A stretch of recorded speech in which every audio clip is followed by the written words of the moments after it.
get started. First things first, you know how I like to do it. Let's start with a mentee.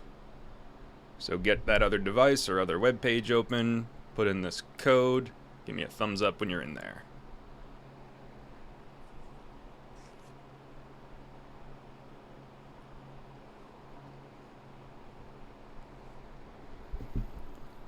Awesome.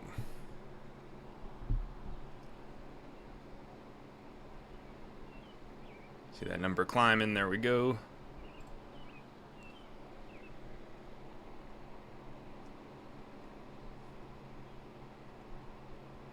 All right. So what I kind of wanted to start with was we had kind of an emotional day yesterday. I think we talked about some of those topics that can hit home for some people really closely. Other times it might make you uncomfortable if you're not necessarily aware or well versed with it. So I just kind of wanted to ask a quick question to start, because another thing about being a medical first responder is we're taking care of people, right? In some of the worst days of their lives, sometimes that can be really stressful, and we can't forget about ourselves. This is a huge part of being a first responder, especially in emergencies. You're going to be in stressful situations, and that does take a toll on the people who work in these jobs. We're not invincible, we're human too.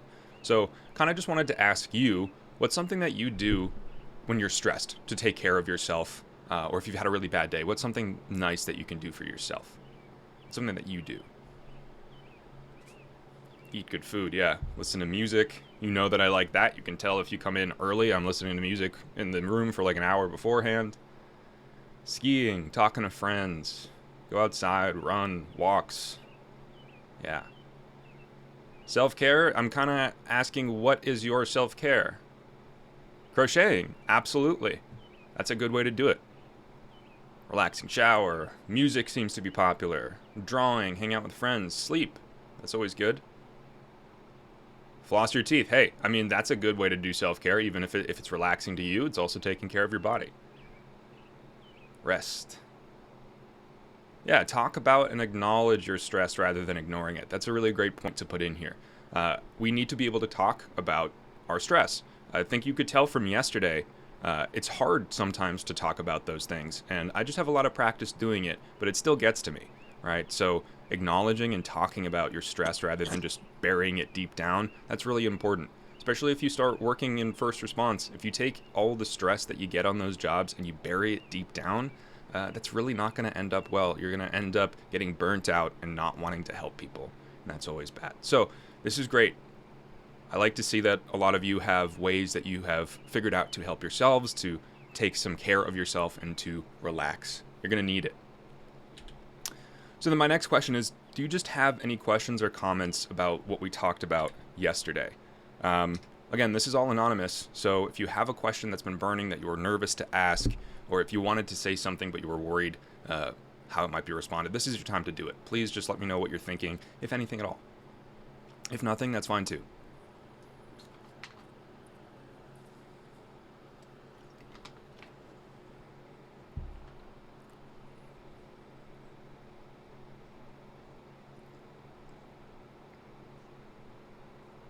So far, mostly good. I'll let everyone... More breaks. Unfortunately, no. Sorry, I have a lot of information to cover. 15-minute break in lecture. That's kind of what I give. There's going to be plenty of breaks during the Institute.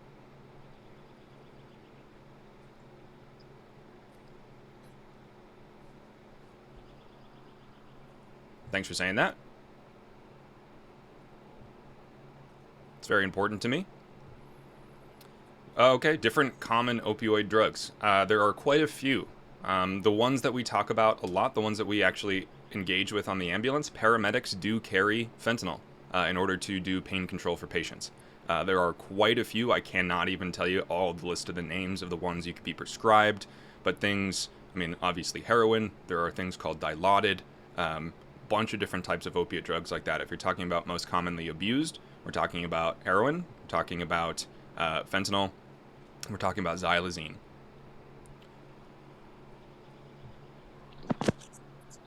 Quite a few good questions here. All right. How can we help those who are addicted to opiates? As EMS, we just take care of them, but how can we really help them? By doing everything I talked to you about yesterday. If you're going to be an EMS, the only way that we can reach these patients is by being empathetic and taking care of them. Again, as an EMT, as an EMS provider, you are not engaged in their recovery. They have to want to get better themselves.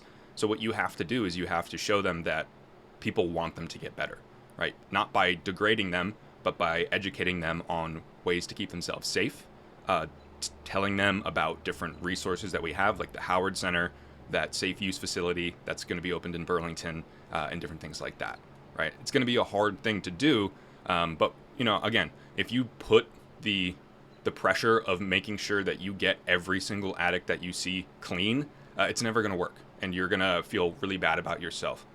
So focus on what you can do by making the interactions you have with them on calls as beneficial to them as possible. Scariest call I've been on? I'll save that for an in-person conversation if you really want to know. These are one of those questions that me as an EMT, I hesitate on answering just right off the bat. I like to make sure people want to actually know. I've been in quite a few stressful situations. I've had people attack me. I've been on plenty of cardiac arrest calls. I've seen people die. I've been through the whole gamut, right? So I don't know if I have an exact scariest call, but I do have my least favorites. So if you really want to know, come have a conversation with me in person at the Institute, and I can tell you about it. Yes, Narcan can also expire. So make sure that when you look at those boxes, you check the expiration date. It's usually about a year. That's basically shelf life for medicines, just to be safe, so you can just check it. Of course, hardest part of a job in the medical field, that's going to differ based on what part of the medical field you're in.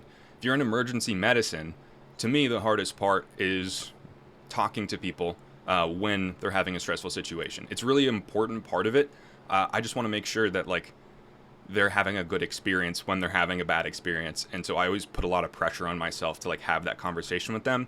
I would say also talking to family members if you're on the scene where somebody is dead, right? And you have to talk to them about what happened. That's the hardest part for me. But everybody else has a different hard part. Some parts of EMS I find hard, and then other EMTs love it. And the things that they love, I don't, and the things that they hate, I love. So depending on what you do in medicine, it's going to be the hardest part. Really, there's a lot of learning. That's probably one of the hardest entries to it. You got to know a lot of stuff about the human body. Ways to prevent a stroke: keep your blood pressure down as best as possible. Eat healthy, and if you go to your doctor regularly and they prescribe medications, take them. That's about it. Strokes are one of those things where they can always just happen. What time do we arrive and what time do we get picked up from the Institute? That will be sent to you in your schedules. Should be coming this week. Thank you. I run hot. I sweat a lot, but thanks for telling me I'm cool. Yes, we do. In Vermont, we get a lot of overdose calls. A couple months ago, there was a weekend in Burlington where they went on, 48 hours, 2 days, they went on over 160 911 calls, and over, I think, 80 of those calls were overdose related. Just to put that in context, so 2 days, they went on 160 calls. On the service that I worked on, we would go on about 300 every month. So they got about half of that in 2 days, and 2/3, maybe a little less than that, were overdose related. So yes, we get a lot. What are some pros and cons of a safe injection site? Are they worth the positive and negative outcomes of promoting opiate use? So if you believe a safe injection site is promoting opiate abuse, that's part of the problem. The entire purpose of it is to reduce the pressure on EMS to respond to overdose calls. What these sites are not doing is providing drugs to addicts. It's giving them a safe place to inject themselves, being watched by trained medical professionals so that if there's an injury, if there's an illness, if there's an overdose, they can be immediately treated right there. The other thing is, a lot of people who are addicted to opiates die because of how they are injecting the medications, using used needles or gross things, right? I showed you that video of those people melting down their drug in a liquor bottle cap, their hands covered in dirt, living under an overpass, right? That's just asking for infections and all that kind of stuff. So giving somebody a clean and sterile place to be watched doing something that they're going to do anyway is kind of the the idea behind it. It's also, hopefully, going to promote people to stop using on the street, right? So if you're walking around Burlington, and some of you said that you saw people shooting up on the street in Burlington, hopefully it's going to stop that. Essentially, it's going to have them have a specialized place. I don't know if it's going to work. That's the thing. I'm just happy to see that we are trying. Everything we've tried so far hasn't worked, right? Narcan's great, but all we can do is just stop them from overdosing. We need something else. We got to try, right? Aphasia. Cool, I liked you did it. Ketamine is not an opioid. It is not. I will not respond to Narcan. Not that I know of. For this question right here. What causes a stroke? Lots of different things. High blood pressure, bad cholesterol, getting hit in the head if you use blood thinners, those kind of things. You want to do a 1:30 break rather than 12? We'll see. Most common calls, I said that on the first day. It's opioid overdoses, traumatic injuries, chest pain, difficulty breathing, and abdominal pain. Yes, I'm going to be at both institutes, so you will see me and my crew. We're going to be there for both Linden and Castleton. We're doing 2 weeks in a row. How do I stay positive? Think about the good things in my life.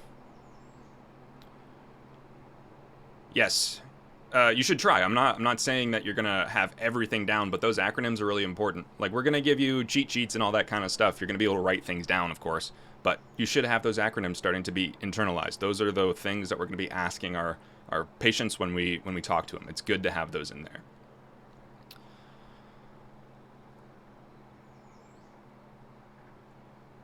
So, these 4 online learnings, I need the PDF picture of the certificate by the end of your in-person institute. So if you're at Linden, it's going to be the 13th, and if you're at Castleton, it's going to be the 20th. I need them before the end of the institute. So I'm affiliated with St. Michael's Rescue still. I currently don't work full-time or part-time on an ambulance. I work full-time teaching like I do here. So I don't currently run on a service all that often, but I am affiliated with St. Michael's Rescue, meaning that I can go work for them if I want to.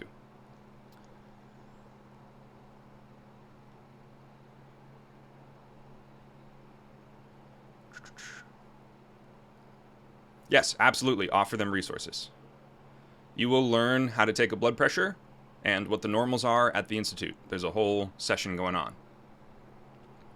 No, I didn't always want to be an EMT. I thought I was too dumb to go into medicine when I was a kid. In sophomore year of high school, one of my friends was actually killed in a car accident. And so that kind of made me aware of EMS. And then my dad, he was a professor at St. Mike's College, and St. Mike's has its own rescue service. So he set up a ride-along, essentially, for me. So I went to the department, they gave me a jumpsuit, and I went on calls with them. I went on a lot of calls in like 4 hours, and I just thought it was awesome. So then when I got to college, I joined the rescue service, and now I'm here. No, you do not complete the online lessons through Lights. The links are in the syllabus I sent you, all 4 of them. This is something we're going to talk about today a little bit. It really depends. It could be 5 minutes, could be 45. We are in a big state of not really a big state, but we're in a state that has a lot of different areas, cities and rural places. In Burlington, depending on where you are, 5 to 10 minutes. If you're out in the middle of nowhere, the sticks, 10 to 30.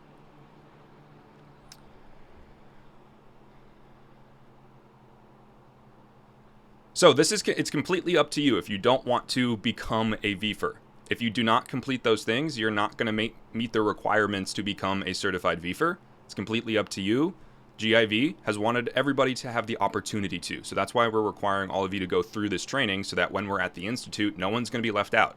If you don't come to these online learnings, a lot of the stuff that we're going to be doing at the institute is going to be directly related to this and based off of the learning that you should have got here.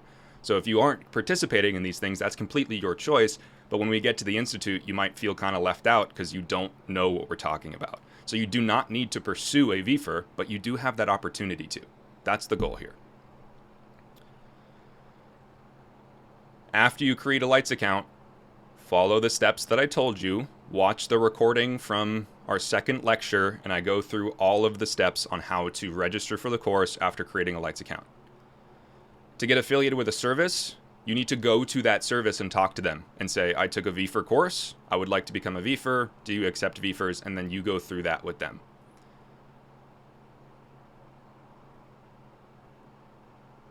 So just like I said, go to a local service and talk to them. They will tell you if they accept a VEFR, and then they will walk you through the process of how they do that. So I sent the syllabus to all of you. I sent it in an email, and it's on the Lights course page, and I put it also in the chat first day. The syllabus has all of the information you need to know about how to become a VEFR, what to do through this course, and all the requirements. It has all the links and everything like that. A syllabus is a description of everything that needs to happen through a course. It is your go-to place to look for things that your instructor wants you to know. If you plan on going to college, use the syllabuses. Look at them. A lot of your questions will be answered if you read the syllabus.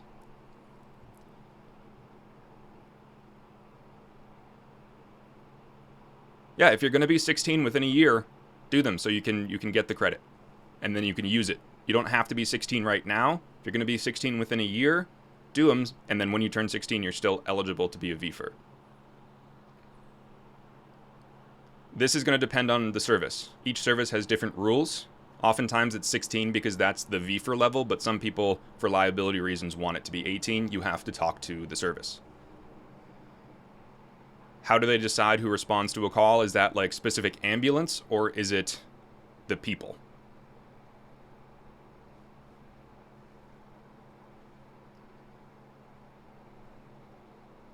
All right, let's get to our lecture. How's that sound? If you have other questions, feel free to put them in the chat. We can get to it. So, I do have a little disclaimer for this lesson. It's about traumatic injuries, okay? So in order to teach you about traumatic injuries, I do have to show you some so that you know what to look for and how to recognize what's going on. The one thing I always need to make sure I say is that I'm not doing this to glorify injury. I'm not doing this to make fun of the people who are injured. I'm doing it so that you can best learn how to go, all right? So there are some bloody images in this. There are some images of injuries, so just be prepared for that. Nothing too crazy, but still, just wanted to let you know, all right? So traumatic injuries. Again, if we jump back to that first time I talked to you guys, in the middle of that first session before you talk to your mentors, one of the reasons I said that EMS is even a thing in general is because of traumatic injuries, right? They were the leading cause of death for the first half of the age groups, right? So if you are 1 year old up to 44 years old, essentially the most common reason people of these age groups die is because of unintentional traumatic injury. And we can see that even as recent as 2018, that was still the case, and it still is. This age group, the most common reason we die is due to unintentional injury. So that's a big part of being a first responder. That is a big part of responding to emergency medical situations, is because of how commonly they kill people in the younger age group. You can see that, like, as you start getting older, we start seeing that heart disease takes over and more like medical things, whereas people who are typically healthy, the most healthy population age group, are more likely to be injured or dead due to physical aspects. So this plays a big part in what we do, and we need to learn quite a bit about it. So the things that trauma most commonly affects is going to be our structure, right? So we're going to be looking for broken bones, and where those bones are broken or where there might be injuries is going to be a big priority for us, right? We want to get familiar with what a intact human skeleton looks like, so that when we see somebody who's injured, we can look and say, wow, that's not right. That's not supposed to be that shape. So a big part of trauma is recognizing that we're checking these bones. We want to assess the skeleton as much as we do the flesh that might be injured.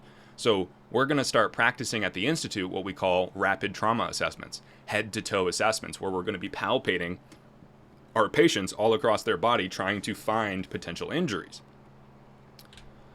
And then in that spinal, or in that skeleton system, again, big emphasis is going to be taken on the cervical spine. a lot of what we need to do in traumatic situations, if someone's been hit or struck by something, is we need to protect that C-spine.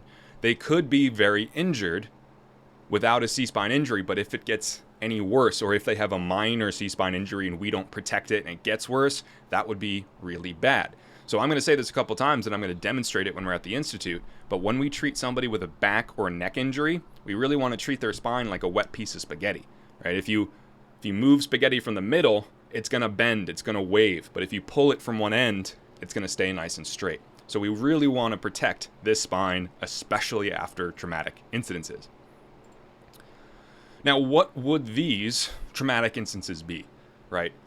We want to assess the scene for what happened, and we want to use our gut to try to see if we think somebody's going to be injured, right? Listen to your gut. If you show up on scene and you see somebody hurt, or you see a scene of a car crash and it looks severe, and you say, oh crap, somebody's probably hurt, right? Listen to yourself, because it's probably true.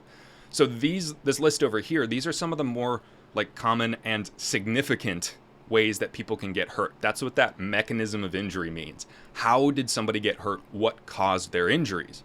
So, of course, car crashes, right? Big hunks of metal that weigh tons driving at 65 miles an hour crash into each other. That's very significant. That is a lot of force exerted on those vehicles, on that person in the car. So that's a major mechanism of injury. On the other end of that, right, if a human, a pedestrian, is hit by one of those cars, that's very, very intense. That's a lot of force exerted onto that patient. There's a lot of potential for very serious injuries. Now, falls are also very common. When somebody is of a younger age, we tend to not as commonly see them for standing height falls, like somebody on their feet falls down. They're not likely to get seriously hurt from that. But when we start seeing people over the age of 65 kind of fall from a standing height, they can have pretty severe injuries, right? Their bones, as somebody gets older, they just generally become weaker. It's just a fact of human life. And so if somebody has some weaker bones, an elderly person falls, they're more likely to seriously hurt themselves than somebody who is younger. However, we have a lot of big buildings, we have a lot of structures, we have mountains, and people can fall great distances, and that can be a serious mechanism of injury.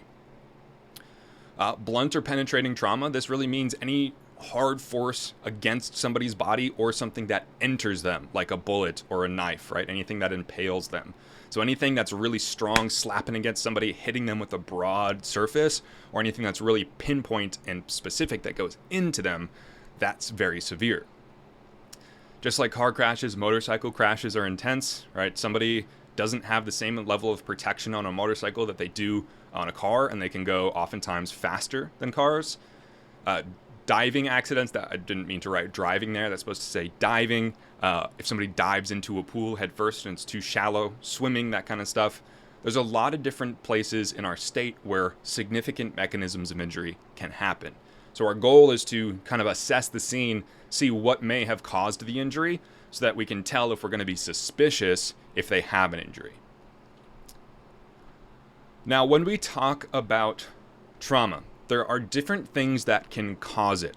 And the idea behind understanding what caused the trauma is going to help us know what systems of that person's body have been injured, right? So if we're talking about blunt trauma, this is anything that hits or strikes the body in a wider surface area and doesn't necessarily penetrate through the skin or go into somebody's body. So somebody being hit by a car, or in a car crash, or getting hit by something like a baseball bat or a falling air conditioner or something like that. Anything that's big, wide, and not necessarily like a stabbing effect on a person. We're likely to see broken bones, right? Head injuries, issues that involve the skeleton, because it's that blunt trauma, high amount of force, not a lot of penetration power. So you're going to see broken ribs, potentially arms, legs, necks, right? Heads, those kind of things. For that penetrating trauma, though, that's anything that goes through the skin into the body. So that's really anything that can be a stabbing, an impaling with an object, gunshot wounds or penetrating injuries, anything that forcefully enters the body through the skin, right? Now, the type of trauma you're going to expect with that, or injuries, it's going to be a little bit different. If we're talking about a gunshot wound, you might have flesh wound, right? If somebody is hit not in a bone, there's going to be a lot of bleeding, whereas they could also get hit in a bone, have bleeding, and also need to be splinted too. So penetrating trauma is about multi-systems, right? If somebody gets shot in the chest, that leaves a hole for air to go into that can squeeze their lungs, essentially make them smaller, make it harder for them to breathe, but it could also lead to a severe bleed where we need to control it. Now, the next two types of trauma are definitely less common. They basically correlate to explosions and then also like rapid changes of pressure. So blast trauma, that's when something explodes. There's actually a couple different types of injuries you can expect. If someone's really close to a blast, you're going to expect worse injuries. Someone's a little further away, you can expect maybe some shrapnel, and then you can also expect some people to be thrown from the blast and maybe hit something. Whereas barotrauma, that means regarding pressure. So rapid changes in pressure. That can also happen due to explosions, but another time we think about this, less so in Vermont, our lake isn't deep enough, but divers, right? If they go down really deep, they have to be very cautious about coming back up because there's a rapid change in pressure about what they're doing. No, it's not regarding to blood pressure. I'm talking about air pressure, right? So when you go on an airplane, they pressurize the cabin because there's less atmosphere flying. So it's actually like sealing itself and providing air pressure. So if you go down really, really deep into the ocean, you're having a lot of ocean pressure on top of you. It's messing with your internal organs. And so if you come really fast back up, it's going to create bubbles in your blood, essentially. So those can also be what we consider barotrauma. Our biggest concern, one of the biggest life threats, and honestly, probably the most common way people die from trauma is bleeding. We're in America, guys. We got to talk about it. Mass shootings. The most common reason people die from mass shooting incidents is from uncontrolled bleeding. Like I said, bullets, they don't work like they do in the movies. If you get shot with a bullet in the movies, you scream, you fly around, you just drop down. Instantly dead, right? Either that or you're the main character, you get shot in the shoulder or in the stomach and you're fine. It's not the real world, okay? Bullets are really fast knives. They shoot out really quickly and they go through people, okay? They are meant to slice. They can break bones, but the most common thing they do is they make people bleed. So learning how to slow bleeding, learning how to recognize it, that's a very important life-saving skill that we need to be familiar with. Now, the first step would be recognizing how worried we are that they're going to bleed out. And that oftentimes is going to be due to what type of bleeding it is. So I've talked about this a couple different times throughout this week, but arterial bleeding, right, because it's full of oxygen, it's going to be bright red. It's also higher pressured, right? It's leaving the heart to circulate through the body. So that's actually when we would see squirting blood, like you can see down here. If somebody has an arterial injury, that does kind of look like the movies. It will spray out of that injury. Whereas a vein bleed, somebody who has not as deep of an injury, but maybe a big one, it's going to be a darker red color because it doesn't have any oxygen in it. And that blood is going to be oozing or pouring out, right? It's not going to be spraying, it's going to be flowing. Whereas capillary, again, that's like the most shallow bleeding you can get. It's usually on our face and our hands and that kind of stuff. That's going to be a mix of the two colors, not super dark, not super bright. And oftentimes, people do not have like life-threatening capillary bleeds. This is like when you get a paper cut kind of bleed.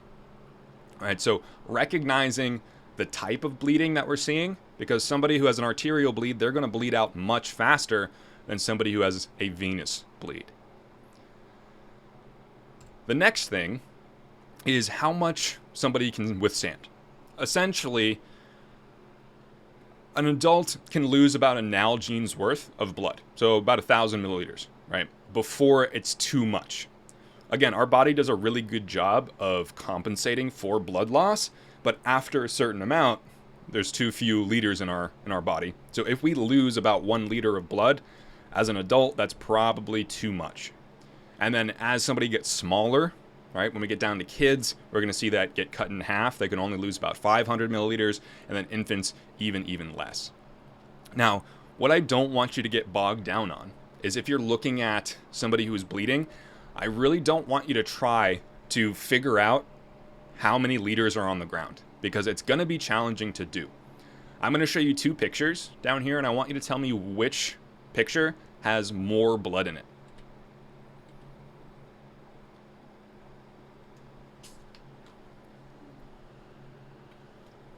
Which one of these patients bled more?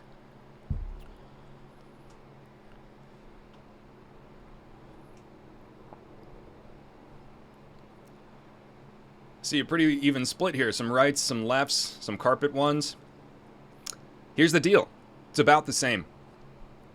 It's about the same amount of blood. You cannot tell, and each surface is going to be different.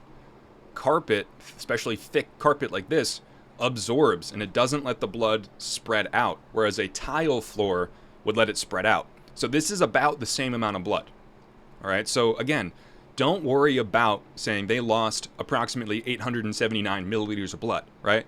Just really look and use the size of the blood to make you suspicious of them being really sick, right? If you see a little bit of blood, be like, okay, you lost some. If you see something that looks like this, like, oh, that's a good amount. And if it's just a puddle, you know, it's even worse. So really, we kind of go by easy, medium, and hard from people losing blood. If you see like a lot of blood, that's bad. If you see a minimum amount, all right, it's a little bit more.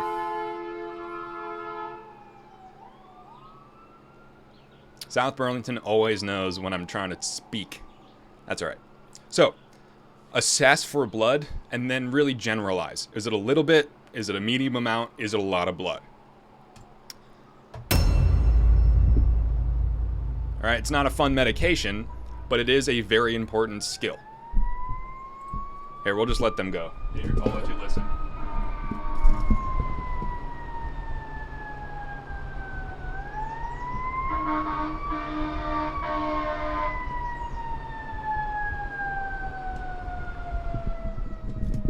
All right.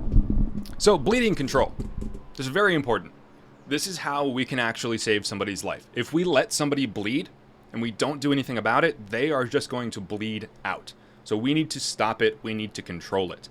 So first step for any type of bleeding is going to be apply direct pressure. Now, when I say pressure, I don't mean just like putting your hand on top of the wound and just like resting it there. I mean putting it on a hard surface and then leaning your entire body weight against that wound with a gloved hand, hopefully some gauze, right, to control that bleeding. You need to become a new layer of skin on them. You need to push. You need to fight that blood to keep it inside, right? Just like if you get a paper cut or a small cut, you'll want to hold pressure on it for like a minute to 2 minutes. That'll stop the bleeding. So same deal with this. We're always going to start with applying pressure for about a minute or 2, and hopefully the bleeding is going to stop. Now, majority of wounds, pressure will do, right? But if somebody has a really severe wound, like an arterial bleed, right? Pressure probably isn't going to cut it. It's probably not going to do enough to stop their bleeding. What we can do, though, is use something else called a tourniquet. All right, so if we apply pressure, and we're holding it for a good minute or so, and the bleeding doesn't slow down or stop, and it's continually coming out of them, we're going to stop holding that pressure and we're going to switch to using a tourniquet and then apply that pressure again. So a tourniquet is a life-saving tool. It looks like this. These are some of the different kinds, and I also have a trainer right here. Right? So essentially, what we're trying to do is we're trying to cut off the blood flow to where that injury is. So if I'm bleeding really bad from my forearm down here and pressure's not stopping it, I'm going to apply the tourniquet up here, tighten it really, really tight so that no blood coming from my heart can get down my arm. You know, like when you fall asleep on your arm and you wake up and it's all pins and needles, it's because you don't have enough blood flow there. So we're going to do the same thing to this person. We're going to turn it on, we're going to crank it down until that bleeding stops and until we can't feel a pulse in the distal part of that extremity. And yes, Nian, once we put on a tourniquet, we do not take it off. That's got to be for the doctors, right? Because once we've controlled bleeding, we don't want to let it keep going. So we're going to apply that tourniquet, we're going to leave it on, and we're going to let the surgeons and the doctors decide when to take it off. So a tourniquet, you actually can see on here, right? It's got a little section here for you to write the time down. That's important, and that's going to make a difference. Tourniquets can stay on for about 6 to 8 hours with modern medicine before somebody starts to get like potential neurological issues. What also depends on that is how damaged that arm is or that extremity is from the injury. But yeah, we leave them on for about 6 to 8 hours max. Again, we are not going to be the ones taking it off. If you're with a patient for 6 to 8 hours, there's something drastically wrong, right? You're most of the time with a patient for an hour. If the limb starts to darken, like again, we're likely not going to see that on the ambulance. That's going to be for the hospital to manage. We need to save their life, stop their bleeding so that they can get what they need up at the hospital. If you don't have a tourniquet, you could do something like this, right? This is an image of a homemade tourniquet. All you need is a piece of cloth that may be like this, yeah, like a shirt or something. You just don't want it to be a shoestring. You don't want it to be really tiny because tightening that on somebody's arm can actually damage the skin. But a good wide strip of something, tie it around their extremity or the injured extremity, slip something solid, like that stick, like a pair of trauma shears or scissors, and then crank it and hold it till the bleeding stops. So yeah, you can absolutely create your own tourniquets. Again, it's not ideal, but in a pinch, it'll work. If you're not carrying a tourniquet around with you, but somebody needs bleeding control, get creative, use one. Now, these are the ones that we're going to be practicing with at the Institute. And so essentially, the goal is you take it, see if I can do this on myself with one hand. You're going to crank this down, tighten it with the Velcro, and then essentially you're going to take this windlass, this little thing, and you're going to twist it until you can't twist it anymore. Now, I'm not going to go all the way because it does kind of hurt, and I've definitely given myself a bruise with these before. But you twist it until the bleeding stops, until you can't feel a pulse down on the other side. And then you leave it on. All right? Now, the next thing about tourniquets, though, is let's say I'm bleeding really bad from my head. Could I do something like this? You guys going to shake your head? Are you going to stop me, or is this what I should do? Okay. All right. Good. Thank you. Yeah. It doesn't work on the head or the neck. All right? And it definitely doesn't work on an abdomen. So the thing to take away about a tourniquet is that it can only be used on arms and legs. All right? You cannot use it on any other part of the body because it won't work and you're going to hurt that person. So arms and legs. Now, some rules about tourniqueting is if we have an injury, right? You want to go at least 3 fingers closer to the body, proximal, from that injury. So if I've got a wound right here, I want to find 3 fingers, and then right there is where I'm going to apply the tourniquet minimum. All right, but when in doubt, high and tight on the arm or the leg, okay? And again, just treat this like a faucet. Somebody's arm is bleeding, that's the water coming out of the faucet. Take your tourniquet, turn off the faucet. We don't want to waste their water. If they do, they die, right? But based on what I just said, these can only be used on arms and legs. People still bleed. Exactly, Sarah. That's where I'm getting to. People still bleed from other parts of their body. And in that event, we don't have a tourniquet that we can use, so we do need to go to a little bit more of a drastic skill. It's called wound packing, and it's going to be used, or we're going to use a very specific type of gauze. This is called hemostatic gauze. It has a chemical in it that prompts blood to clot. So remember when we were talking about red blood cells and platelets and stuff, right? Platelets cause the blood to clot, but they're kind of slow sometimes. And if somebody's bleeding really badly, they're not fast enough. So we use this chemical in this gauze that prompts blood to get thick and to stop itself from bleeding. The problem with it, though, is it's not just a miracle thing that we can put on top of a wound and have it stop the bleeding. This is used for when there's a deep injury that's like hit an artery in a place that we can't put a tourniquet. So we have like model legs that we're going to use at the Institute to help you practice this. But essentially, we're going to watch a video of a combat medic demonstrating how to pack a wound. Once you've identified a wound, hold pressure, direct pressure, and expose that wound. Go ahead and try to identify the major bleeder or any other bleeds within that wound. We're going to hold pressure on that wound. Open up your combat gauze. Make a small ball one for one replace the finger that's holding pressure against the bleed until you've packed that entire cavity. Again, one for one, maintaining pressure while you're packing and ensuring that blood isn't seeping through or around the combat gauze as you're packing it. You're going to continue to pack, maintaining pressure the entire time you're packing. Once you've packed the entire wound, hold pressure over the wound, ensuring that blood isn't seeping around or through the combat gauze. Hold pressure for 3 minutes. Once the 3 minutes is up, and it's time for a pressure dressing. All right, so as intense as that looks, pretty easy, right? You just need to pack that wound full of the hemostatic gauze. I remember when I was taught this, and I was like, you want me to do what? Right? But the idea here is the body is deep. It's got area inside. So especially if somebody's shot or injured in an area where we can't apply a tourniquet, but there are still arteries, we need to get this gauze down to the opening of that artery. If we just put the gauze on top, that artery is still bleeding inside. We have not slowed their bleeding. We're just creating a pocket where the blood can't leave. So we need to get this gauze down to where the bleeding is coming from, down to the opening of the vessel that is bleeding. That's why we need to pack it. And we're going to pack as much gauze as that wound will take, essentially. Now, things to keep in mind. This is only going to be used on flesh. If somebody's shot in like the chest, through the ribs, we're not going to pack into their ribs, all right? Because that can go into their chest cavity where there are their lungs and stuff like that. So this is really for upper groin, like the upper legs that you can't apply tourniquets to. This is for shoulder injuries, flesh wounds, that kind of stuff that you can't use a tourniquet on.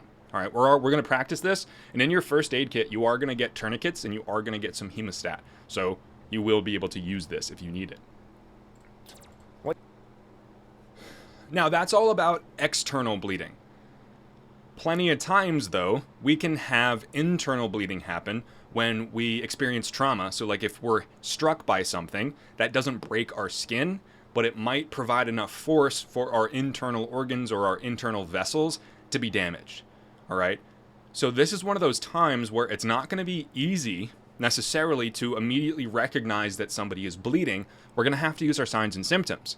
So if somebody has been in a accident, right? Somebody's been struck by a vehicle and they're having a lot of like abdominal pain, but you don't see anything, right? But they're just complaining about pain and they're pale and they're sweaty. I'm going to immediately think, oh boy, they might be bleeding internally. We need to get them to the hospital and start treating for shock, right? That's basically what happened to this guy down here. You can see the discoloration in his abdomen. You can see how it's actually distended, right? It looks kind of rigid and swollen. That's because there's a lot of blood inside his abdomen. He's continually bleeding inside. Versus this guy's foot down here, right, where it looks like he had an internal injury, and you can see that bruising and that swelling. That's probably internal bleeding, like there's some blood going underneath, all right? So we're looking for what we call discoloration, which is that right there. Anything that doesn't look like that person's normal skin condition, their normal skin color. Anything that looks darker, anything that's like swollen, that's what edema means, is swollen. And if you touch it, right, if you touch a normal arm, like you can squeeze it, right, your fingers go in, you can leave marks. If somebody's swollen, if it's really swollen, it's going to be rigid. So like you touch it and it's going to feel like a hard surface, like you can't push in on it because the skin is full of fluid, right? It's blood underneath. So we have to use kind of our suspicion to really gauge whether or not somebody has internal bleeding. If you see discoloration in their abdomen or really anywhere on their body after a traumatic injury, and they seem like they may have lost some blood, but you don't see any blood, it's probably a good idea to suspect that they are bleeding internally. What should you do if they are shot in the chest if you can't pack or use a tourniquet? Hold pressure.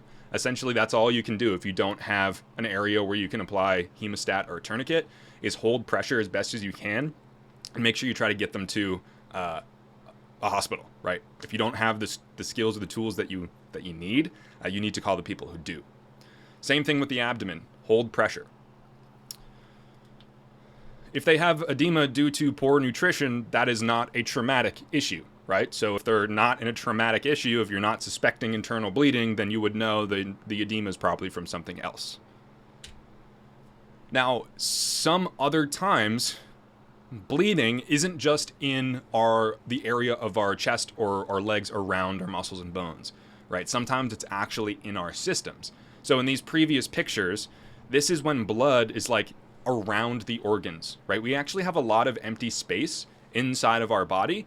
If we're bleeding internally, you can actually bleed about a whole liter into the thigh before you start to see swelling.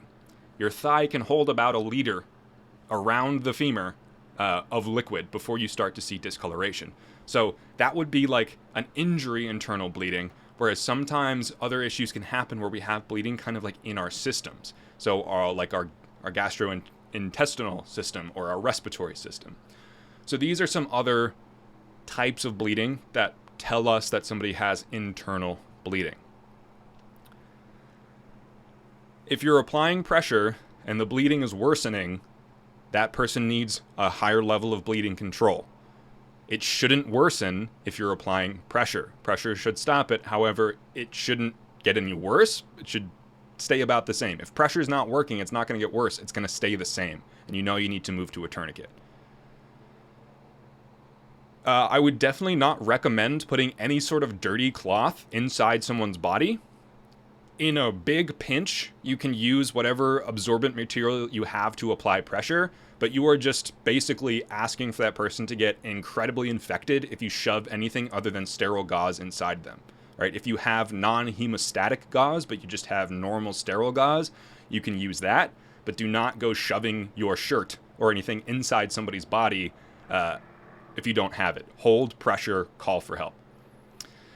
Yeah, so that's a great question. That is a training video that was not a real person, and that's also military medicine. They are much down and dirtier than we are. We care about sterility.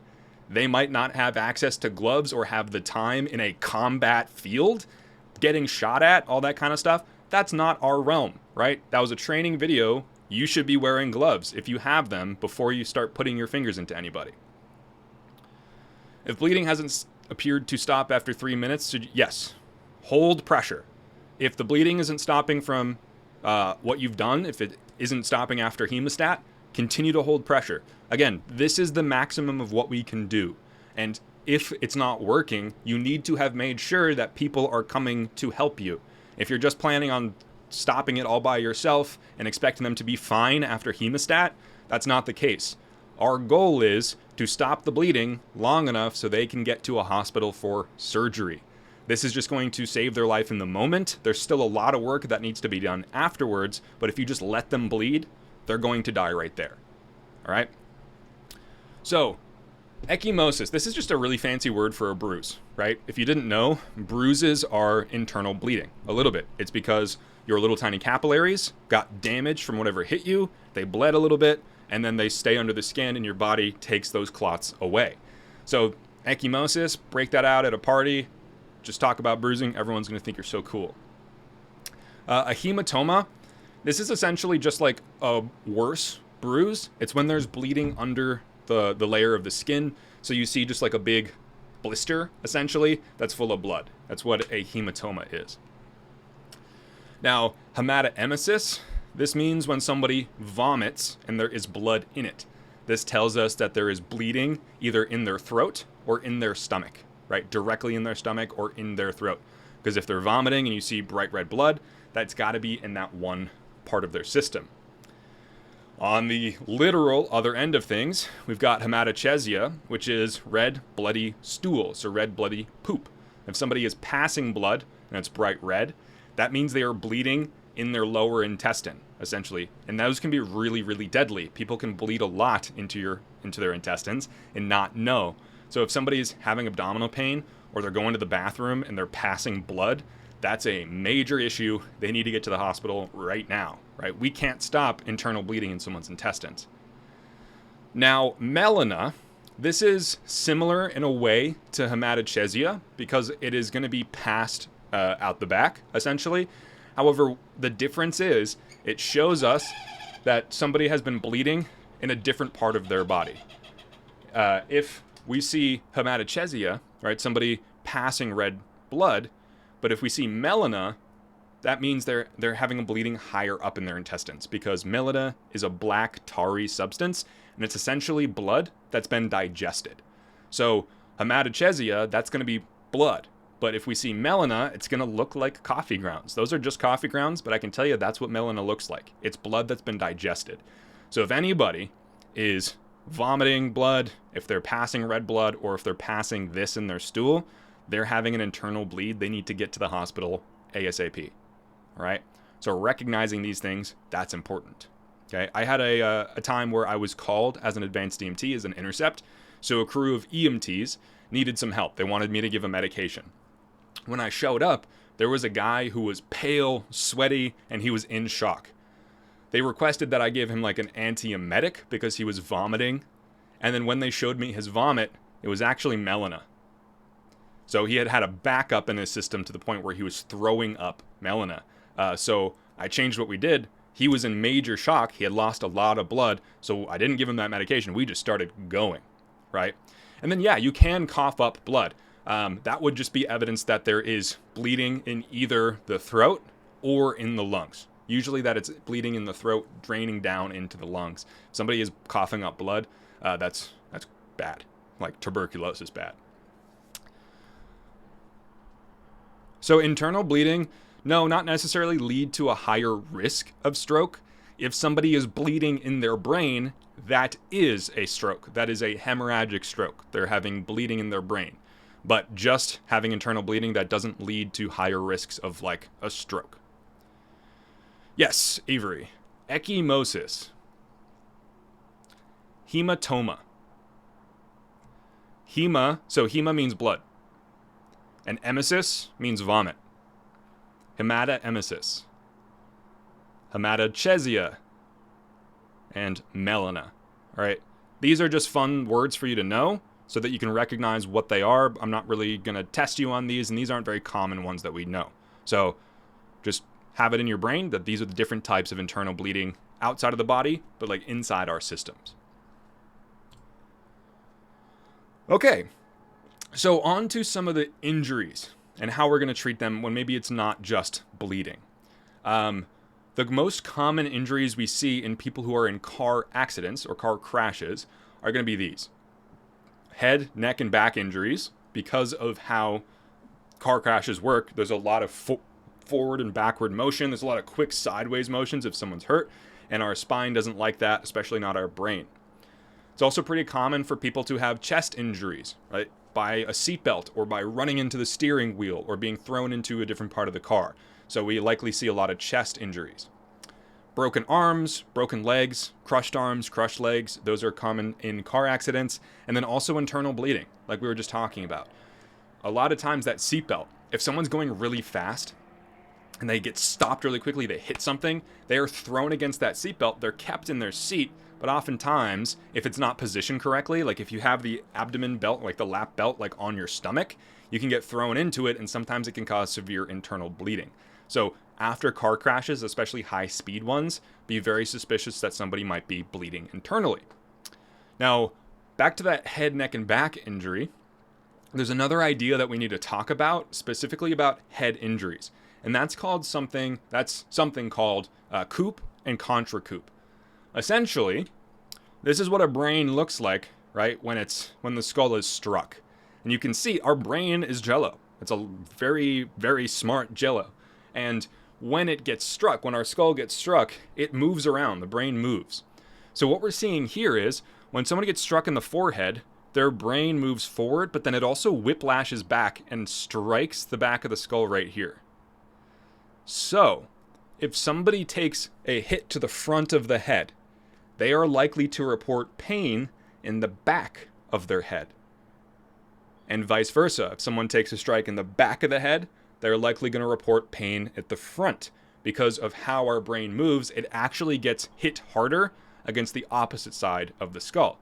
All right, so don't necessarily use where somebody's pain is, especially on their head after a car crash, to indicate where their injury is. You might want to check the opposite side. Okay? Now, here's another acronym for you. This one, again, is less fun than sample, I'd say. But this is a way for us to remember what type of injuries we're looking for when we are doing our hand-on trauma assessments. So when we're palpating down somebody's body, looking for injuries, these are the injuries that we're looking for. All right, we'll let you know. I do have some of those pictures coming up. So a deformity. This is just an obvious broken bone, right? If you looked at this person below me, you would say his leg's not right, right? He broke his leg. So that is just something that's easily accessible.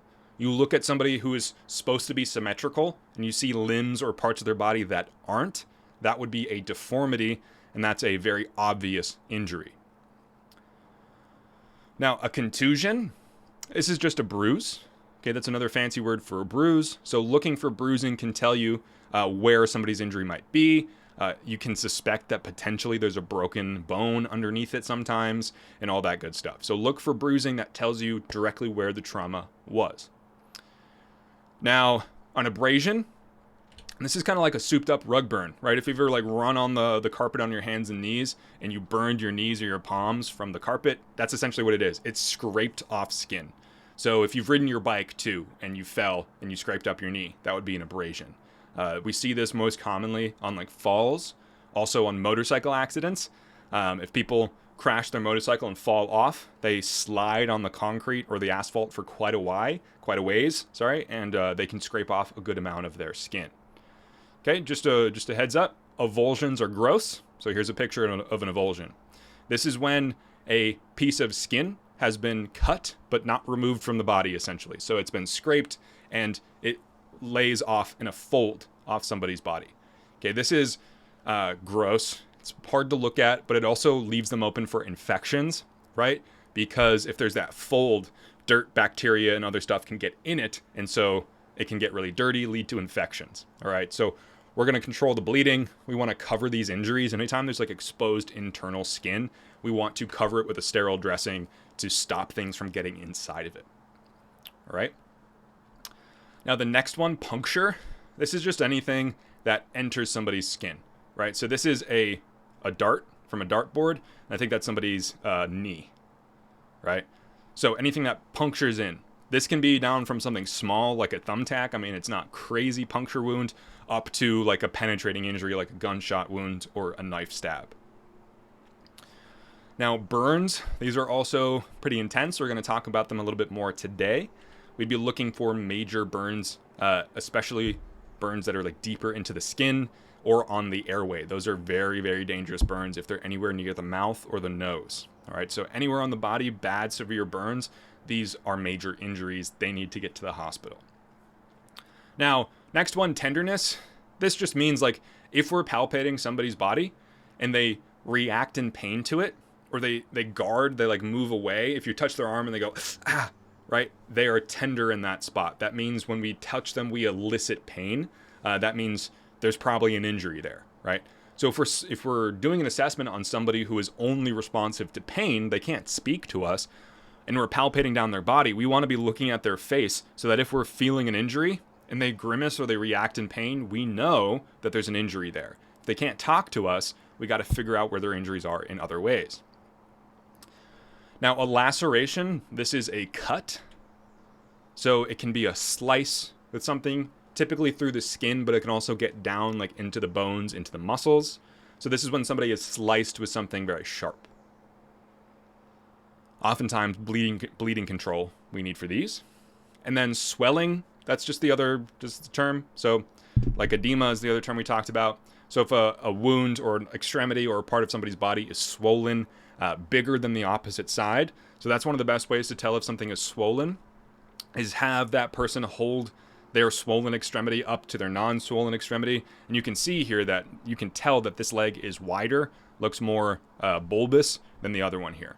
So all of these things, this DCAP, BTLS, these are to help you remember what types of injuries we're assessing for when we're doing our trauma assessments.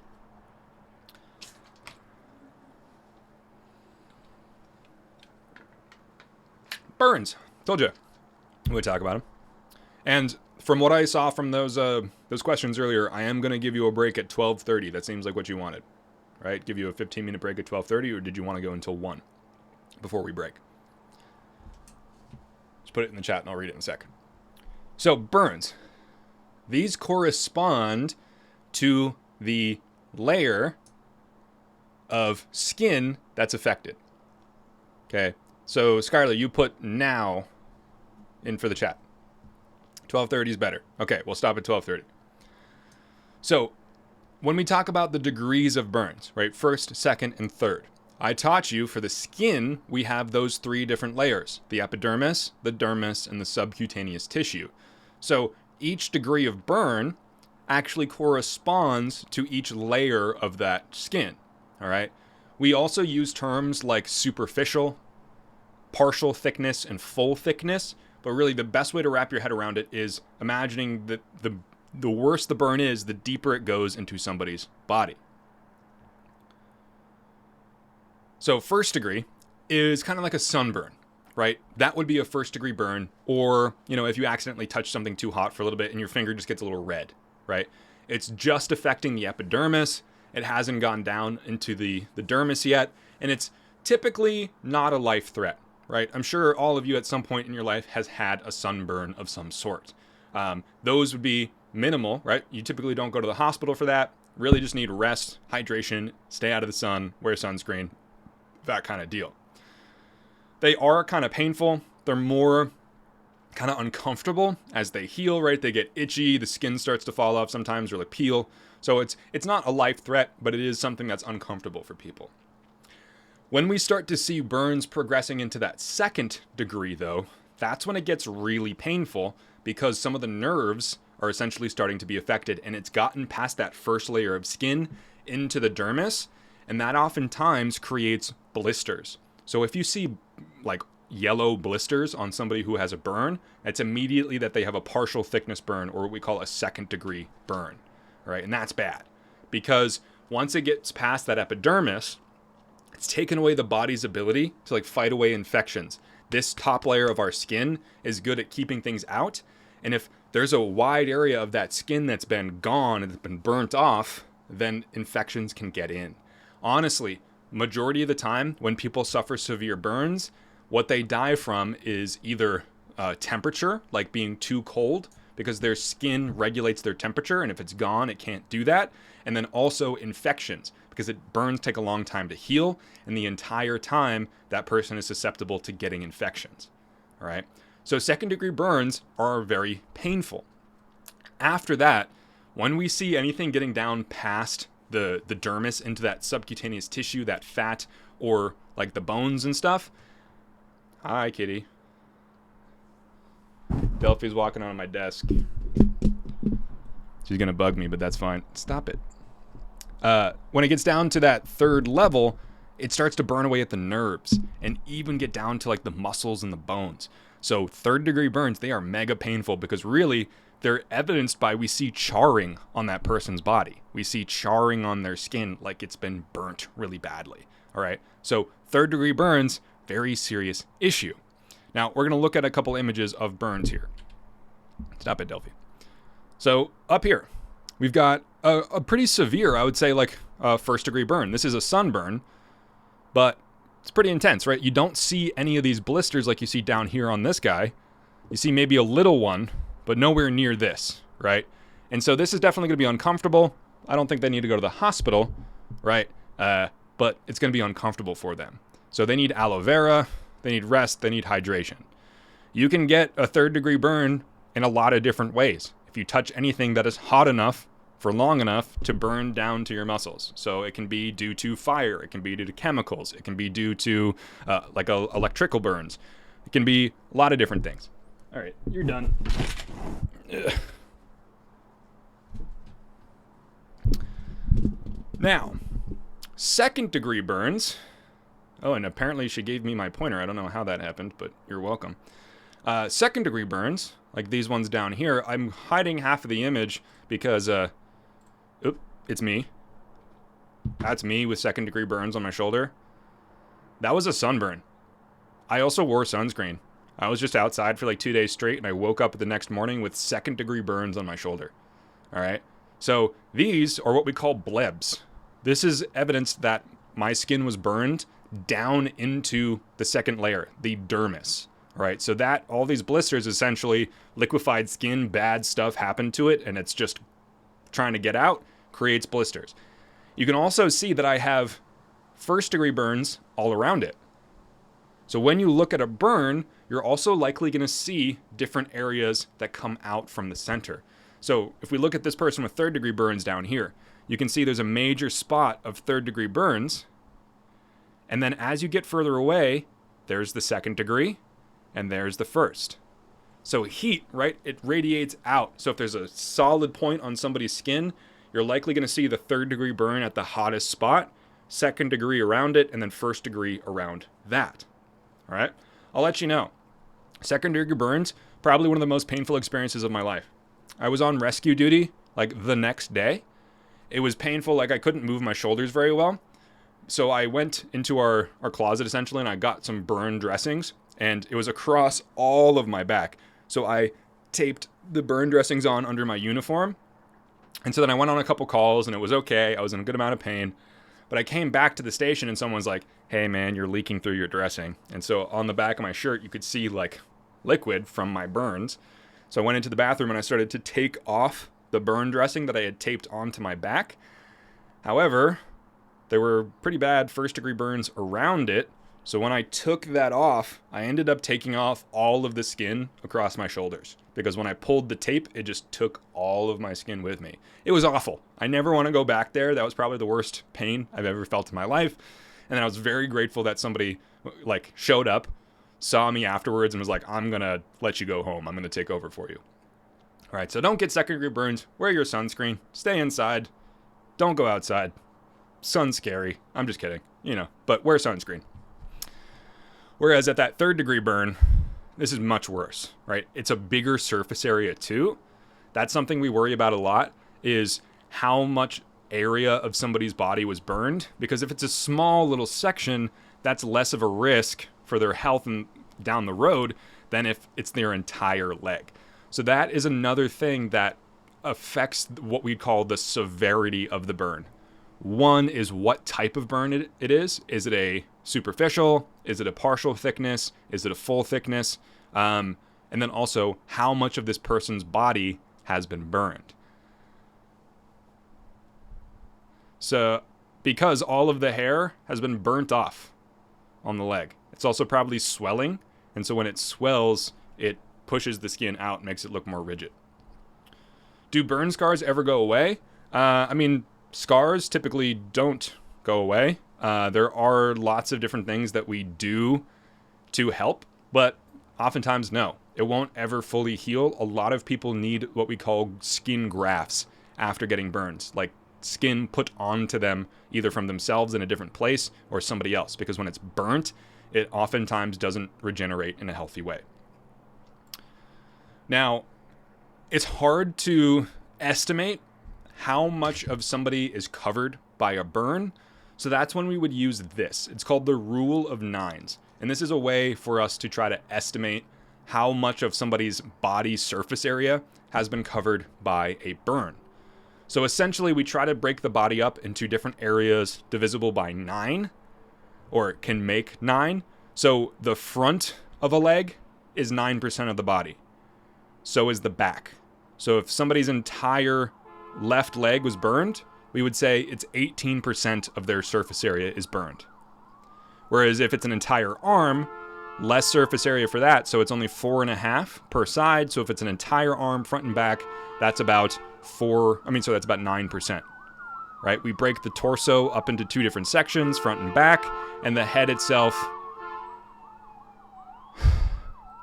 Firefighters love that horn. Everyone does it all the time. But the entire head is just 9%, all right? So this is one of those ways we can just kind of look at a patient, try to guesstimate exactly how much their body is burned. And really, again, this is to convey the severity to the hospital. So if you're coming up with a burn patient, you or your crew chief is going to call and say, hey, we have a patient with third degree burns on their left leg, front and back. Approximately 18% of their body has been burned. Right? That's going to help the hospital understand what they need to do and how severe it is. Now, this is kind of drastic, right? This is for when somebody is completely covered or a large section of their body is covered by burns. We have another thing that we can do that makes it a little bit easier. It's called the palm rule, the rule of palm, where if you take the surface area of your patient's palm, excluding their fingers, just that little section right there, your patient's palm, that is about 1% of their body surface area.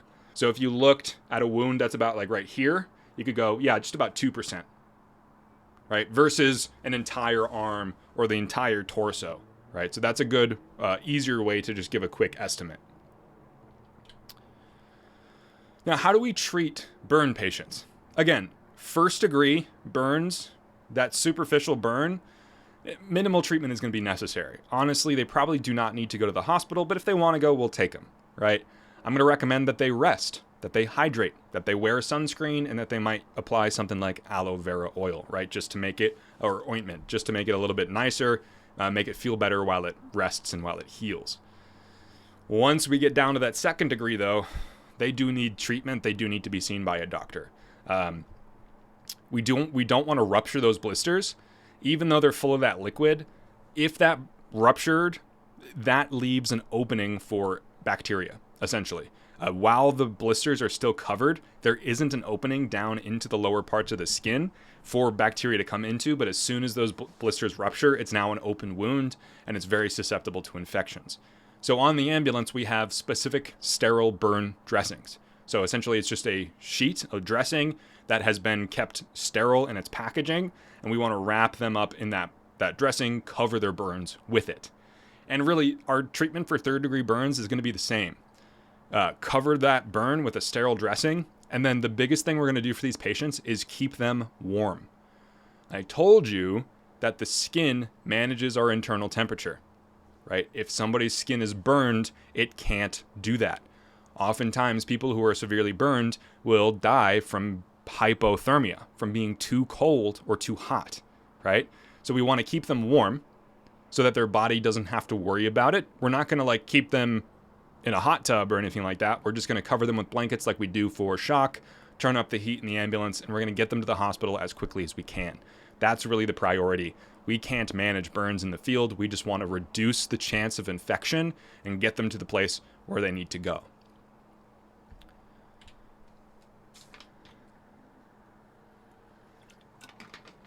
All right, any questions about burns? You can throw them in the chat. Now, altered mental status, we talked about yesterday. We are talking about trauma, and they can go together, right? So anytime somebody's hit in the head, we can see altered mental status. If you've ever had a concussion, you might remember it's pretty confusing after you get hit in the head to realize what's going on. When I worked at a high school, I had a student who got hit in the head by a weight bar during gym class. And he came down to the nurse's office and he said, hey, I got hit in the head, so I did a little assessment. He told me his name, he told me where he was, he told me what time of day it was, right? I walked away for about 5 minutes to start writing it down, came back to check on him, and he didn't remember his name, didn't know where he was, and he was really, really scared. So head injuries, they can lead to altered mental status and confusion. Now, these are pretty common. Concussions are common after trauma. And some of the things that we need to clear up is you do not need to go unconscious for you to be at risk of a concussion. Really, concussions can happen at any time, and it doesn't have to be a head injury. It's about that brain moving around inside the skull. A concussion is when your brain is injured, it has a bruise, okay? It doesn't need to knock you unconscious, and it's not within our scope of practice to diagnose a concussion. You actually, in order to be officially diagnosed, you need to have multiple assessments by a physical athletic trainer or a doctor. They have a very specific protocol they walk through. We can recognize risk of a concussion and suggest that somebody get treatment, but we can't diagnose that they have a concussion. All right. Concussions are also hard to treat. Everybody's a little bit different, right? Brains are very, very complex. So we've gone through different styles of treatment for concussions. Really, for our purposes in the emergent setting, it's going to be, we're going to protect that head, neck, and back. We're going to do an assessment to make sure we don't think they also have a neck injury. We're going to keep the lights low in the ambulance if it's bugging them. A lot of times people with concussions or head injuries can get really annoyed by bright lights or loud sounds. So we'll just try to keep it a calm setting and bring them to the hospital. And concussions, again, they take a while to heal. if you've had a concussion before, like, you know, it can be a month, it could be multiple months, and there are a lot of different issues that can come around after concussions. Now, one of the big issues and one of the big conditions we need to talk about is something called chronic traumatic encephalopathy. This is CTE, and this is what happens if you continually give yourself concussions or keep getting concussions and you don't let your brain heal.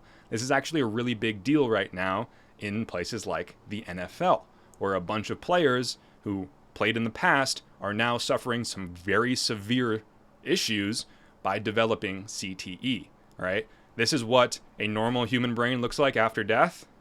This is what an advanced CTE looks like. It's essentially a degenerative disease of the brain caused by repeated trauma. It can cause a lot of different things. It can cause people to have early onset Parkinson's and dementia. It can cause people to act erratically and have aggressive instances. Loss of consciousness, like a whole bunch of different things. This is a big issue. So if you see news articles coming out about former NFL players who are doing unpredictable things or hurting people like we have in the past, we've seen that. They've been diagnosed with CTE, and this is a big deal. If you've ever seen that movie Concussion with Will Smith, it's all about this, because they didn't realize it until too late that really football helmets don't prevent concussions very well. Now, what we can kind of register as a sign of concussion, or what you're likely to see if somebody is at risk for one after being hit in the head, is pretty much a generalized brain fog. They're going to be kind of confused. They might have a generalized inability to focus on something. They might also forget things easily. Oftentimes, photosensitivity and loud noises, so photosensitivity and hyperoxis, that just means bright lights hurt their eyes, loud sounds hurt their ears. They can also be nauseous and potentially vomit after getting hit in the head. They can have a really bad headache or pressure, like I feel like their head is swelling. They can be dizzy and they can be tired, right? So what we're going to do is we're going to protect their neck. I'm going to teach you how to do that assessment later. And we're really just going to prioritize getting them to the hospital, reducing their symptoms. So if they're having that bright light sensitivity or that loud sound, we're going to try to reduce that as much as we can. And again, do not tell somebody that they have a concussion. That would be outside of your scope of practice. What you can say, if they don't want to go to the hospital, is you can say, you might have a concussion, right? I think you should get checked out to make sure that's not the case, especially if you're seeing any sort of these symptoms. So this is that CTE, right? This is only later in somebody's life after they've received lots of concussions that they haven't let heal. So this is why the importance of getting somebody diagnosed with a concussion is important. If they're not diagnosed with a concussion and they continue to play, they can get more and more concussions, and it can become worse and worse to the point where when they get older, they have CTE. So all of these different signs and symptoms tell you it's a really bad thing, right? Protect your brain. If you don't protect your brain, it's going to get worse, right? It's going to look like that picture I showed you. It's going to get really small and gross looking. So concussions. These are considered traumatic brain injuries. However, they aren't as severe as they can be, right? In our field, we're going to see ranges from people getting bonked in the head, having potential concussions, to people getting hit really, really hard in the head and going unresponsive or having neurological issues afterwards, all right? Brain injuries can present with that altered mental status. And a big deal about this is confusion. And you might also see something called amnesia.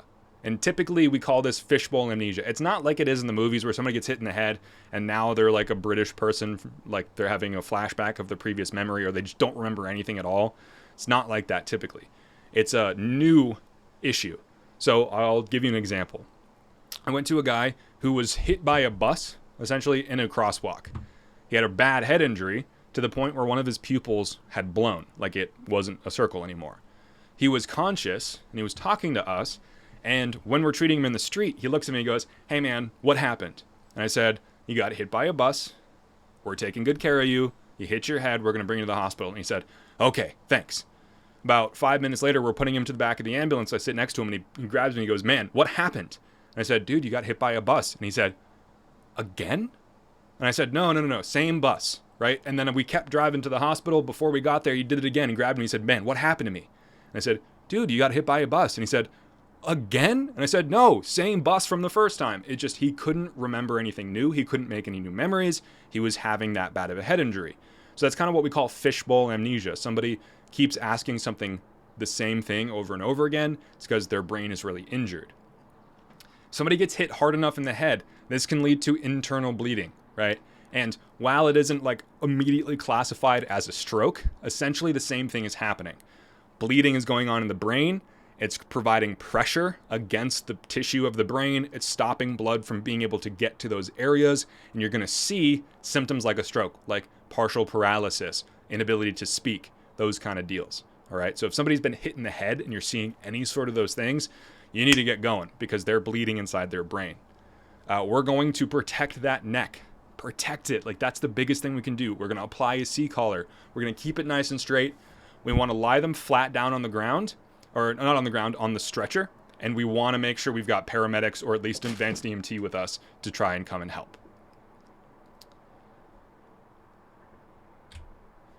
Here's what that could look like, right? It's an artist rendition, but if somebody gets hit really hard on the head, they could have some bleeding occurring and it pushes on the brain and it stops this section from working.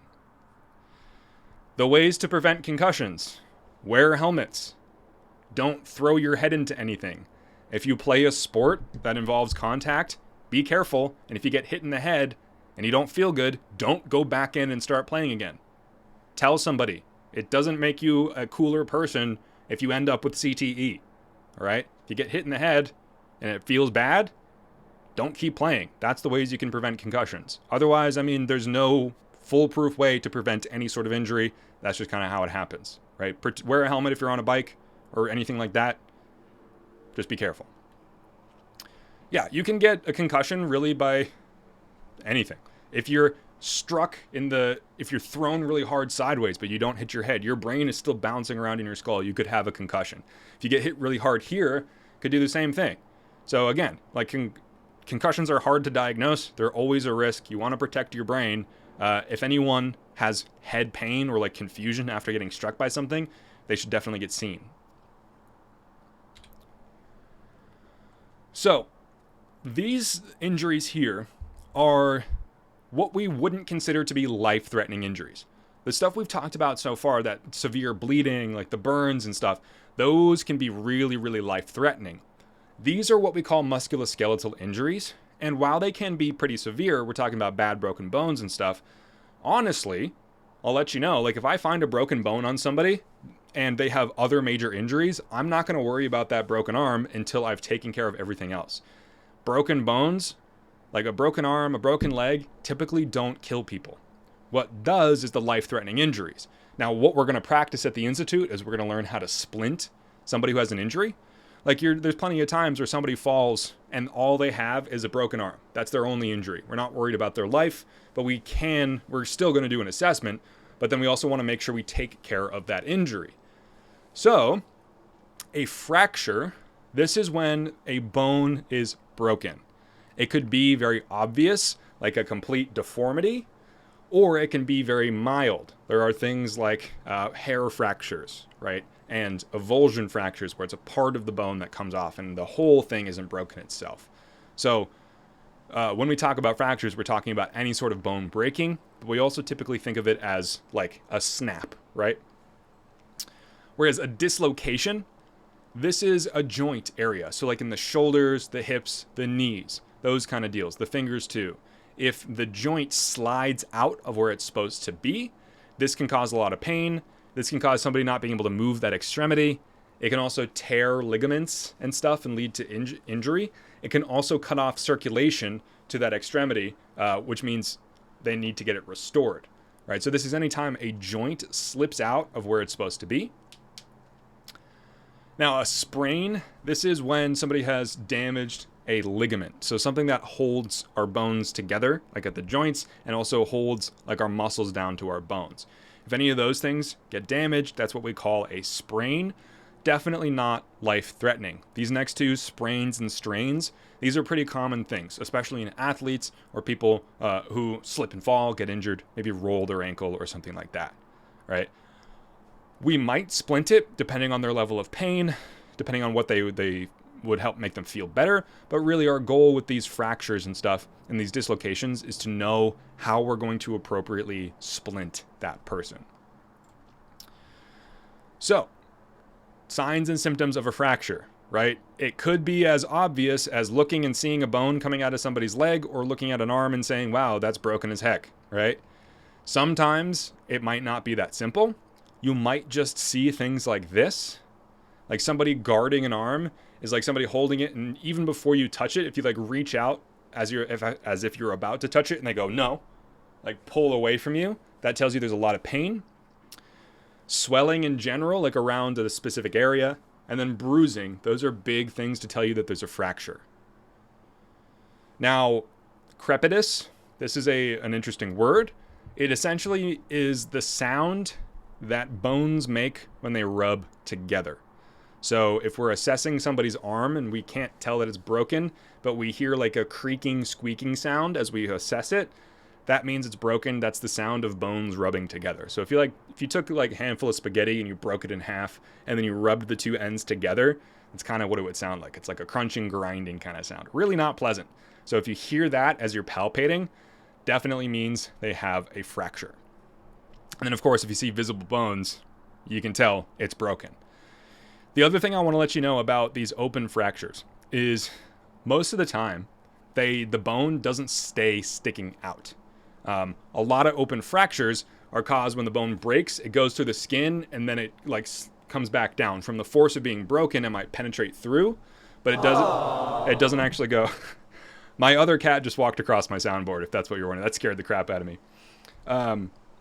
So, those visible bones, you might not see them, but you might see an open injury, right? So one of the times I went to an open fracture, a woman slipped on some ice as she was coming out of her car, and her ankle went like this, right? She just slipped and rolled underneath her, and that bone came out on the side of her ankle.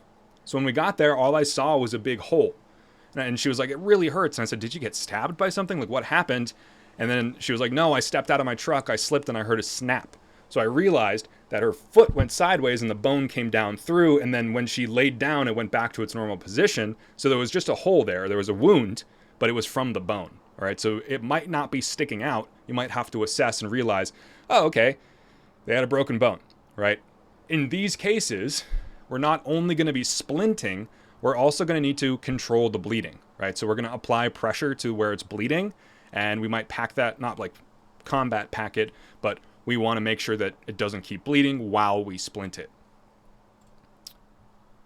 Whereas a dislocation, not a broken bone, but a bone sliding out of its home, right? So honestly, the most common one I kind of think of is that shoulder dislocation. It kind of happens in certain people, especially athletes. They can lose or just have like slippery joints. And so when it happens, it slides out. The ball of the humerus that goes into our shoulder socket that makes it be able to move around in different directions just comes out of where it's supposed to be and essentially is just like pushed up against the body in a wrong position. So typically, somebody doesn't have the ability to like really maneuver that arm very well. It'll be very painful. So you can see in this picture, right, it's kind of floppy and she doesn't want to move it because it's really painful. You also might not be able to feel a distal pulse, and that's bad. That essentially means that that bone that slipped out is now kinking off the artery, and they're not getting any blood circulation down to that arm. So they need to get to the hospital to get this fixed. We cannot fix dislocated arms, all right? We do not have that skill. All we can do is assess it, splint it, and get them to where they need to go. Okay, but that is 12:30, like you guys requested. So let's come back. What if I gave you a 20-minute break today? Is that going to appease you? We'll come back at 12:50. Sound good? Sounds good. Continue. So when we left off, we had just finished talking about dislocations, how it's a joint where the bone has slidden out of where it's supposed to be. We can see like ligaments tearing, muscle injuries with this. We can also potentially see the lack of circulation. So if you check somebody's distal pulse on the arm where they have it's been dislocated, you could tell if that's been happening, and they definitely need to go get that fixed.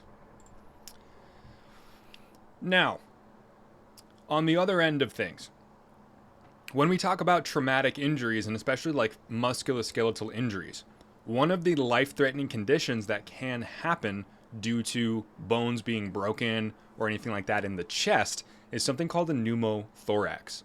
So when I was talking about like a gunshot wound or a penetration injury in the ribs or into the chest, and it opens up a hole into our thoracic cavity where our lungs are essentially.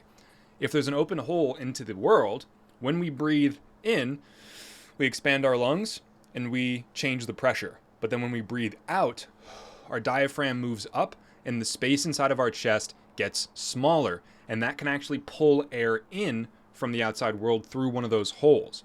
And that air doesn't readily like leave. Once it goes inside, it'll probably stay there. So what can happen is when somebody has an injury into their chest, or even just like a big amount of broken bones that injured their lung, they can actually make their lung essentially get smaller because there's built up pressure inside of the chest. This can either happen due to air, like I've been talking about, or if there's bleeding around the lung, that blood can start to make it so that lung can't expand. So essentially, somebody isn't able to breathe as effectively because one of their lungs is just getting smaller and smaller. It's not able to expand. And that's really stressful for them, can lead to their death because they're not getting enough oxygen. So we can't really do anything to treat this. We need a paramedic. Myself too, I can't do anything for this. I'm just going to start essentially ventilating this person, call a paramedic, because what a paramedic might be able to do is something called a needle decompression. So no, Jaron, EMTs do not do that. You need 2 years of training. A paramedic could do that or higher. But yes, they do something called a needle decompression, where they stick a needle into somebody's chest and it lets out either the air or the blood, and it works really, really well. So if you see somebody who's having difficulty breathing after like a hole in one side of their chest or a big injury here, that's definitely suspicious of a pneumothorax. So you want to make sure you're calling paramedics to make sure they can come and do an assessment. These can also happen spontaneously in younger people. It's actually a pretty common thing in adolescent males who are going through growth spurts where they can have a spontaneous pneumothorax. Oftentimes, like if they're doing a physical activity or they turn really quickly or something like that, they can essentially break part of the ligaments and stuff that holds their lung together and essentially goes and it gets really small really quickly. So if somebody who's young is having difficulty breathing and like they have pain on one side of their chest, could be a pneumothorax, right? So the ways that we can assess for that is we can look at somebody's chest when they're breathing. When they breathe in, right, it should expand equally on both sides. However, if somebody's having a pneumothorax, you're likely only going to see one side of their chest move up because only one lung is expanding as it should, right? And if you see a hole in somebody's chest that's like bubbling with air, you want to hold a gloved hand right on top of it. We need something called an occlusive dressing. So you need an EMT there to do that. They're going to carry those with them. So the best thing you can do is take like a gloved hand and hold nice, good pressure over that wound. Because what you're not trying to do is you're not trying to stop the bleeding necessarily. You're trying to stop air from going in.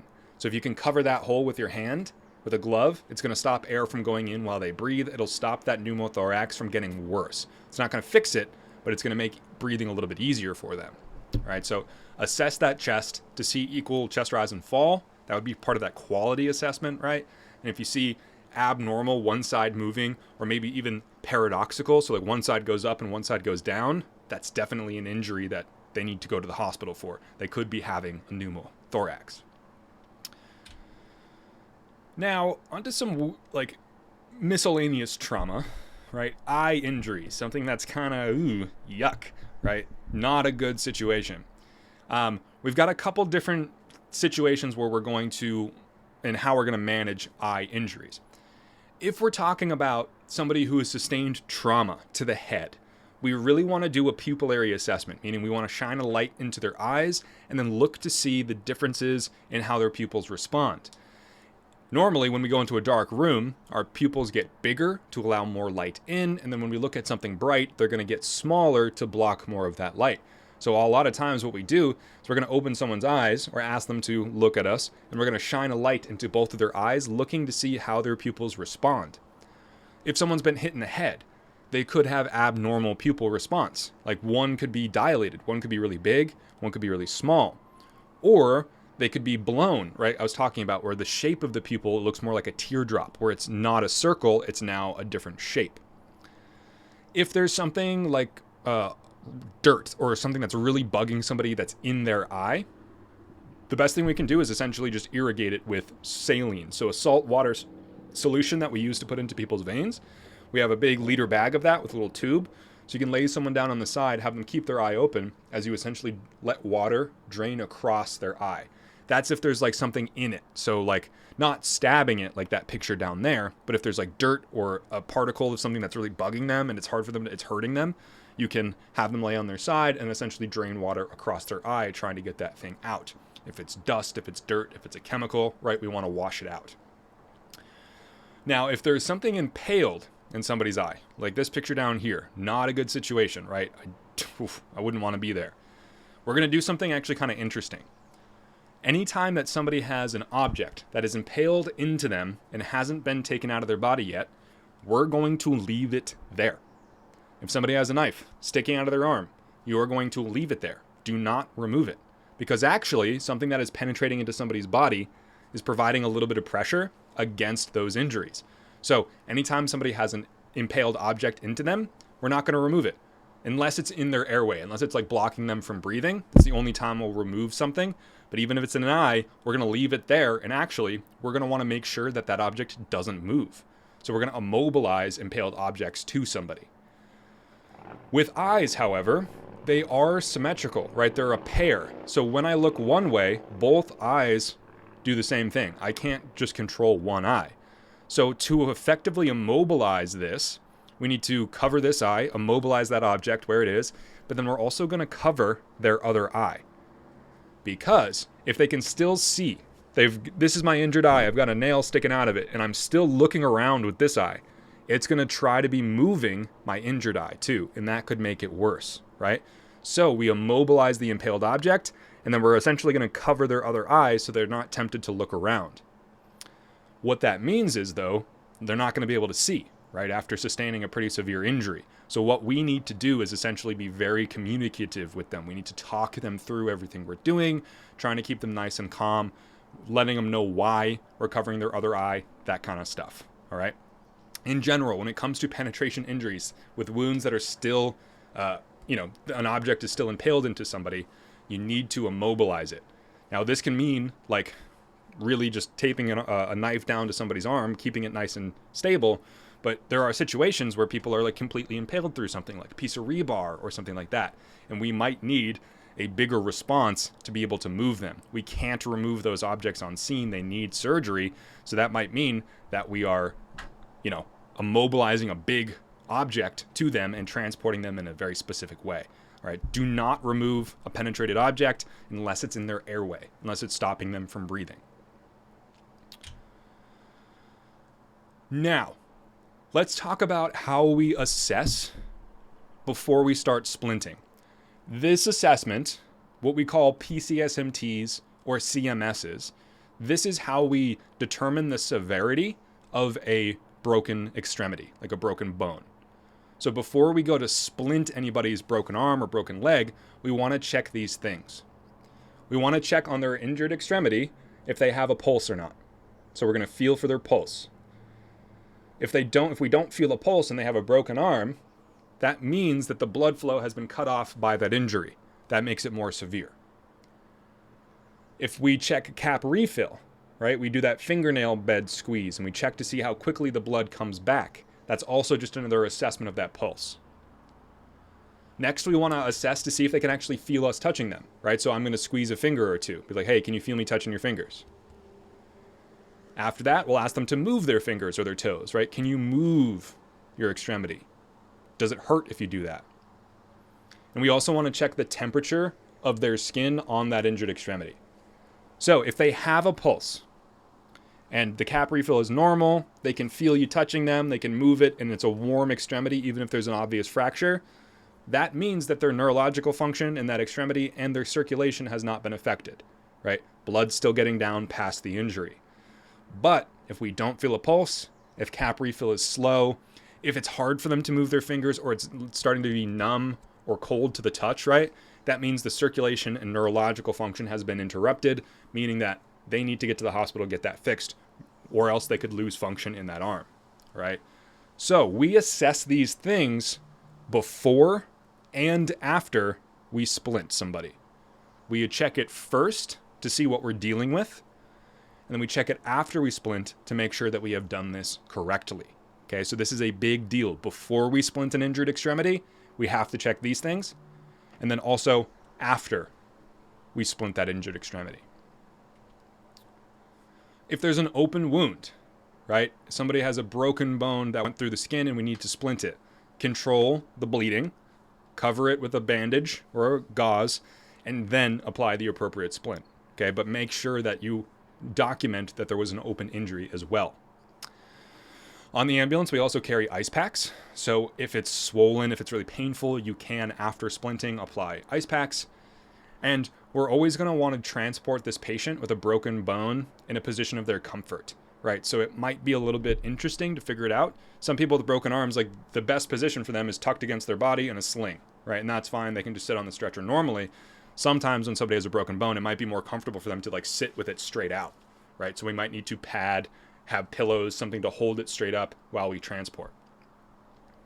And then make sure that if you have splinted something and it's also been covered by a bandage, that you have informed the hospital that there's a wound under there. It's not just a splint. Make sure they don't miss anything. And definitely, if you have ever applied a tourniquet, do not cover the tourniquet with a bandage. Make sure that you can always see the tourniquet so that it isn't missed, essentially. Now, here are some splints. What we're going to be practicing with and what you're going to get through the Institute is these type of splints right here. These are called SAM splints. And essentially, it's just a strong piece of aluminum covered by this foam, and we're going to have to adjust the shape of it to that person's arm, and then essentially, once we secure it there, they're splinted. Now, these are really great for like first aid kits and stuff. However, on an ambulance, we typically use these. These are called vacuum splints. So essentially, it's like a beanbag chair kind of material, nice and flat, that we can wrap around somebody's extremity. We clip it together with those clips, and then we use this little device here to suck the air out of it, so it becomes really rigid and like a cast. And so it becomes a really easy to apply cast that form fits to that person's arm or their leg really quickly. So these are bigger. You can't really easily carry these around, so we always put them in our ambulance, but these are really good for a first aid kit. So you guys are going to get a SAM splint through this. I also mentioned this traction splint on the first day, and then you can also see that these are also splints that are essentially just boards wrapped in foam that we're going to immobilize people with. And then this backboard, we don't use it nearly as much as we used to, but that is considered a full body splint. Like if we secure somebody to that, their entire body is immobilized. And again, in a pinch, all you need is something that is strong on both sides of the injured extremity that you can wrap down to immobilize that arm or that leg, and it can be considered splinting. So in a VEFR class, like a wilderness first aid class, they would teach you how to use this a little bit better. If you can't hear what I'm saying, yes, feel free to leave and come back and see if that's the work. Can everyone else hear me? Okay. So really, to splint, all you need to know is the steps, what to consider, but then really you just need something that can hold that extremity and keep it nice and immobile. All right? So here are the rules of splinting. First things first, we want to assess the injury to make sure we know what's injured. It's going to differ whether or not it's a joint injury versus a bone injury, how we go about splinting. Our first step, though, is always going to be manually immobilizing or stabilizing the injury. So that means one of us is going to come and hold it nice and still. If somebody has a broken arm and they're moving it around, right, that's going to cause more injury as the bones go back and forth. So we want it to be really nice and still. We just want someone to hold it. That can also be the patient if they're able to. Like if I've broken my arm, I'm just going to have the patient tuck it nice. Just don't move that arm. Keep it nice and still for me. After that, I'm going to assess those PCSMTs. I'm going to check their pulse. I'm going to say, can you feel me touching your hand? Can you squeeze my fingers? Does that hurt? I'm going to feel the temperature, right? And I'll even do a cap refill check. After that, I can start splinting. However, what we immobilize is important. So if somebody has a bone injury, if their radius or their ulna, their forearm bones or their humerus is broken, right? What we need to immobilize is the parts where those bones connect for movement. So let's say my radius and ulna is broken, right? These two bones here. The places that they move from are from my elbow and my wrist. So the joint above and below needs to be immobilized to stop it from moving, okay? If it's a joint injury, my elbow is broken or dislocated, the places where it connects to move are the bones above and below. So those need to be immobilized, all right? So if it's a bone, immobilize the joint above and below. If it's a joint, immobilize the bone above and below. What that might look like is a SAM splint, right, on this part. That will immobilize my wrist when I'm holding it like we saw in that previous picture, just like this, right? But my elbow can still move. And so that's not complete immobilization. What I'd need to do then is apply something called a sling and a swath. So a sling holds the arm up, and then a swath goes across and holds it against the body. Looks like this. So a sling will immobilize the shoulder and the elbow, whereas a SAM splint will only immobilize the wrist, right? So in order to get the joint above and below, or the bone above and below, we might need to combine a splint with a sling and a swath as well. So these are really good for clavicle fractures because we can't put a splint on that, so it's really just a sling and a swath. Same thing with a shoulder dislocation, we're just going to hold it in a sling and a swath, whereas if they've got a broken arm or something like that, then we're just going to use a SAM splint along with the sling and the swath. Now legs, you can't use a sling and a swath for. These are only for arms. Legs, we really just got to use a good amount of splints. Hopefully like a vacuum splint is going to help the most. All right, so we're actually going to spend a lot of time practicing this at the Institute. You're going to learn how to splint each other, apply slings and swaths. And again, you can really use anything to do this as long as you can make it into this shape. So this is a really good skill to have that'll take you wherever you want to go. So most of what we're going to talk about with this is going to be done in person. Now, we've already talked about shock. I do need to bring it up again because we're talking about trauma. Again, our biggest priority when it comes to shock is being suspicious of it, recognizing that the human body compensates and it hides shock from us. It tries to keep itself close to normal. So anytime that somebody is in a serious medical situation, or we believe that they just were in one, we're going to start treating them for shock. So we're going to keep them nice and warm, we're going to lay them flat, and we want to make sure that an EMT is on the way to provide them oxygen. Most of the time, what happens in shock is that there is either an issue with the heart, there's an issue with the blood, or there's an issue with the pipes, essentially, the veins and the arteries. Now, it doesn't necessarily just have to be trauma that causes shock. Heart attacks can cause shock, right? Pulmonary embolisms, strokes, bleeding. You can even have shock due to just like vomiting too much, right? If you're not able to retain any liquid, you don't have enough fluid in your body. And then it can also be due to infections or drug overdoses, right? So shock is just an overarching condition where somebody's body is not able to keep itself alive for that much longer, right? It's compensating as best as it can, but unless we get them to the hospital, they probably won't recover. So if you believe that somebody is in a bad way, if you think they're a high priority patient, they should always be treated for shock. Here is just a quick diagram of the different types of shock and what they could be caused by. So we kind of put a lot of emphasis on it for trauma, but also just take a look at this, right? It can be caused by burns. It can be caused from an abnormal rhythm of the heart, congestive heart failure.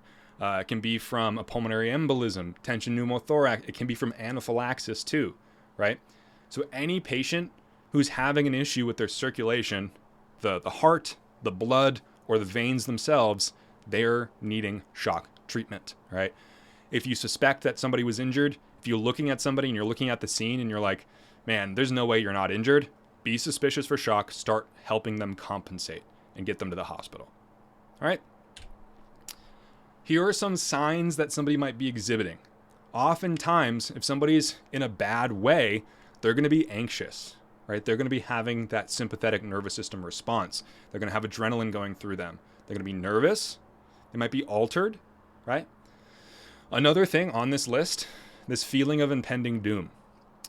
This is an actual medical assessment. If a patient who is severely injured or sick looks at you and basically says, hey, I feel like something's wrong, I feel like I'm going to die, believe them, right? Okay, this is much different than someone being like, oh my gosh, I'm going to die, right? No, it's like someone's injured and they go, hey man, I don't feel good, I think I'm going to die. That's a bad sign. That is a clinical sign called a feeling of impending doom. The body is saying, get to help because something is wrong, right? So what this means for us is we just need to recognize this person is severe. So we need to keep doing what we're doing, keep treating them, getting them to the hospital. Now, if somebody ever says that to you, don't go, yeah, you're actually exhibiting a feeling of impending doom. That's pretty clinical to say that somebody's about to die. Don't say that, right? Say, listen, we're here, we're doing everything we can, we're helping you, right? Make them feel comfortable as best as you can. It might be tough, but like, hey, that's your job. Other things here. A weak pulse. It might be fast, but it might be hard to palpate. It might not feel really strong. They can be sweaty. They can be cold. They can be kind of short of breath or maybe feel nauseous. They also might be like really thirsty. That's the body telling them they need fluid. They're in shock. They need help, right? So anybody who's seemingly normal after an injury and they exhibiting any of these things, really that means they're compensating and they're in shock. You need to do some sort of treatment. Now, when someone starts to decompensate, it means that their body is losing its ability to fight back, essentially. So what we're going to see is all of the things that the body's been trying to do, increase the blood pressure, increase the pulse, increase the respirations, we're going to see it start to fail. So we're going to see a trend of declining blood pressure. We're going to see breathing that becomes harder for them to do. Also, it might be like an irregular rhythm. Their skin can also be really mottled, so it's like kind of patchy of places that are like pale and also red. You also might see like gray skin. That's what that ashen means. It's like when somebody's color really goes away, their circulation is stopping. And then cyanosis being that blue colored skin. If anyone has blue around their lips and they're unconscious, it means they're not breathing well enough. You also might feel a thready pulse, which means you can feel it, but it goes away, but you can feel it. It's still kind of there. It's really hard to tell. And then their pupils might be dilated, like starting to get bigger. Lucy pallor kind of means a combination of like being pale and sweaty. It's a little bit of both. It's kind of like clammy. It means just that their skin is really pale, meaning that the circulation isn't working very well.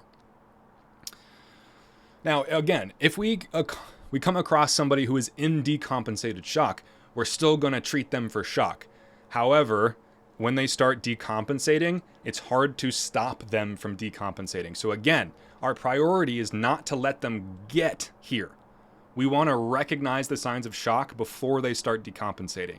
However, I mean, we can only do so much, so they might start decompensating. Our goal is to keep them compensating long enough to get them to the hospital.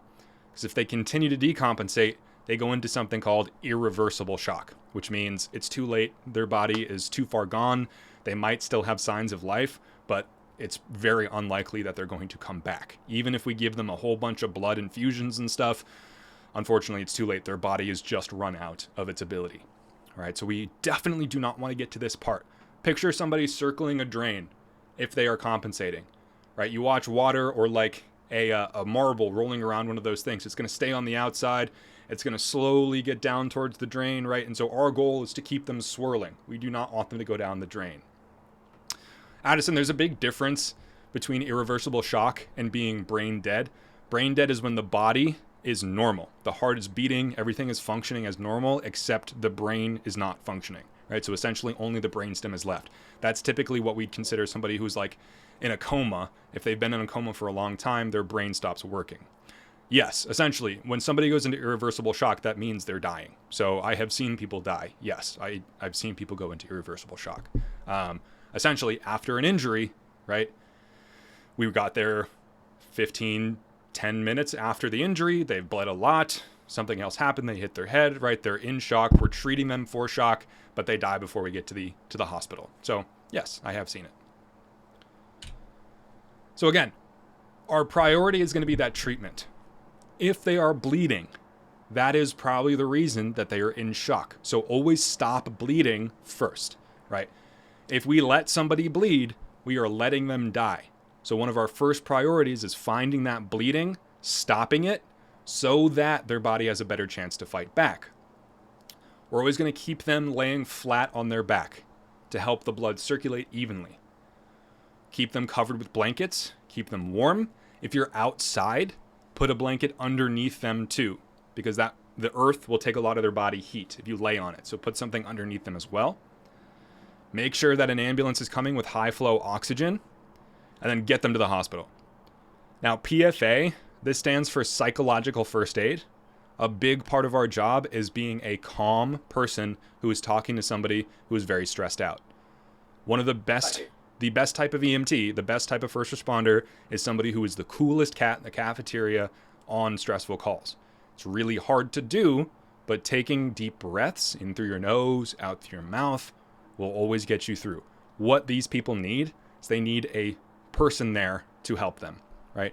Oftentimes, when patients get to the hospital and they're asked about what they remember about the ambulance, they don't remember how good of an EMT you were. They don't know how good of a splint you did or how good of an IV you did.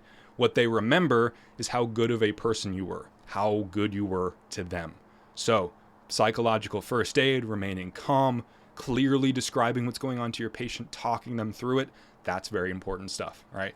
People who are in shock are going to be feeling stressed, anxious, potentially feeling like they're gonna die.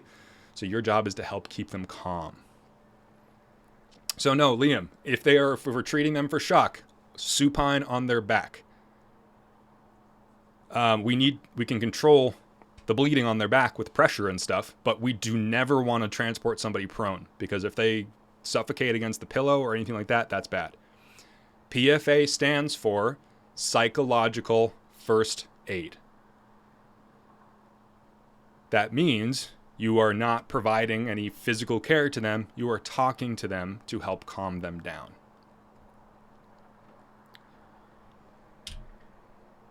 So, we always want to call ahead to the hospital.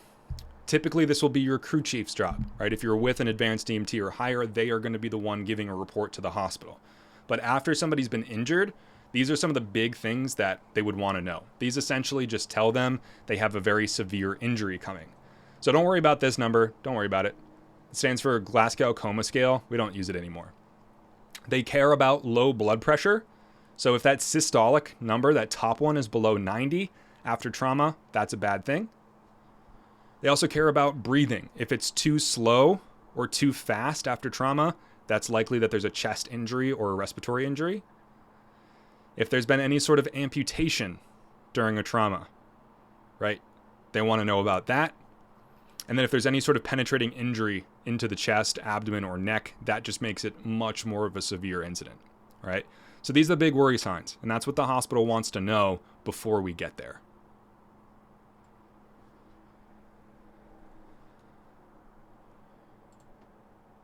All right. I was talking about backboards. We're gonna practice with one, but we're not really gonna use it quite a bit. We used to use these all the time. We used to immobilize everybody like Barbie who had a head, neck, or back injury, and it really just made people not like us. If you think about it, right, the human spine isn't naturally straight. It has little curves in it. So a broken spine is probably even more curvy, and so we strapped it onto a perfectly straight board, and then we transported them. It made them feel more pain. It oftentimes made their injuries worse, and they didn't like us. So we've changed what we do, but we used to use these things quite a bit. And this is just a fun video from EMT class where somebody is applying a KED to me too strong. So I was 18 in this video. You don't need to do it this hard.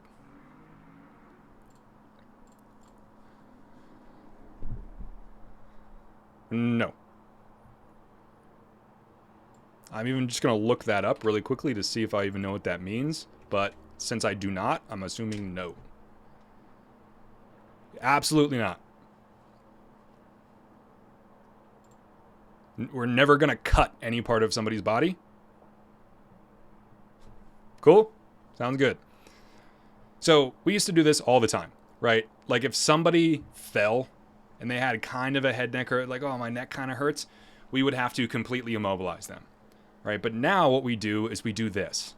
Really, the treatment is putting a C-collar on, and if they're able to, let themselves move to the stretcher. where we're then going to treat them for shock. Essentially, we're going to lay them down nice and flat without a pillow with this on. So they lay flat down on the back, or on their back on the stretcher. So essentially, what we're going to do, and we're going to practice this in the Institute, is we're going to go through this assessment to see if they actually need a C-collar. If they can get through all of these questions and assessments without failing it, essentially without saying, yes, I'm in pain, or yes, this hurts, then they don't need a C-collar. However, if at any point they say yes to any of these things, we stop the assessment and we put a C-collar on and we treat them for it. All right, so essentially, anybody under the age of 18 who's not an emancipated minor, we just put a C-collar on to play it safe. Okay, they have, it's much harder for us to assess these types of injuries in children. The next thing would be if they're too upset, if they're not cooperative, if they're too anxious, or there's a language barrier where we can't effectively communicate with them, we're going to stop our assessment and we're just going to treat them carefully with a C-collar. After that, we're going to assess to see if they've had any sort of intoxication, if they've had any sort of alcohol to drink that day, if they've taken any drugs. If they have, they fail, and we give them the C-collar. Because anybody who's had something to drink or a drug that suppresses their pain might not recognize they have a head, neck, or a back injury. After that is something called distracting injuries. If they have an injury to themselves that's really bad, like a broken leg, or if somebody in their own vehicle has a bad injury, we're going to apply a C-collar, because they might be either thinking about their other injury too much or thinking about their friend too much. Now, we haven't even touched our patient yet. And we're getting to the part where if they are down this far, then we can actually start assessing them. So our next step would be asking if they have any tingling or numbness in their hands or their feet, basically telling us that there's a neurological issue, their nerves have been damaged. If they say no, we can move on to carefully palpating their spine. So essentially using our fingers to feel their spine carefully to see if we feel any parts where like the vertebrae isn't straight, or if they elicits a pain response. Like if they say, ow, yeah, that hurts, stop, put a C-collar on. But if they don't have any pain as we palpate all the way down their back, then we're going to ask them very carefully to look to each side. If that doesn't hurt at all, then we'll have them look forward and back. If that doesn't hurt at all, they have passed and they don't need a C-collar. But again, if at any point they fail any of these, we need to stop our assessment and then put on one of these C-collars. Okay, and we're going to practice how to do that in person. The important things about it is that it's not a complete immobilization device. It's not going to completely stop somebody from moving their neck, but it is going to do enough to help remind them to stay nice and still. We just want that C-spine to be nice and still. We don't want it bending around. All right. We also don't want it too tight where it's strangling them or cutting off their circulation. We just want it tight enough where it protects their neck. All right. Our last section, a very important section, cardiac arrest. Now, here is a rough timeline of every single cardiac arrest call that I have been on as an EMT. I've been on over a dozen. First thing that needs to happen is somebody needs to go into cardiac arrest. And I put this to a question mark amount of time for the time it takes for somebody to call 911 and to recognize that someone's in cardiac arrest. Essentially, if I just kind of collapsed and you guys were like, oh, what's going on? I went into cardiac arrest. It would probably take you, maybe even a little longer, to call 911, right? You'd be like, Kevin pretended to die when he's teaching us about cardiac arrest. That's funny. Oh, he's really committed to the bit. Okay, he hasn't taught us what to do yet. Please, someone call 911, right? I estimate it would probably take you about 2 minutes. The question mark is, like, somebody could be by themselves and go into cardiac arrest. We don't know.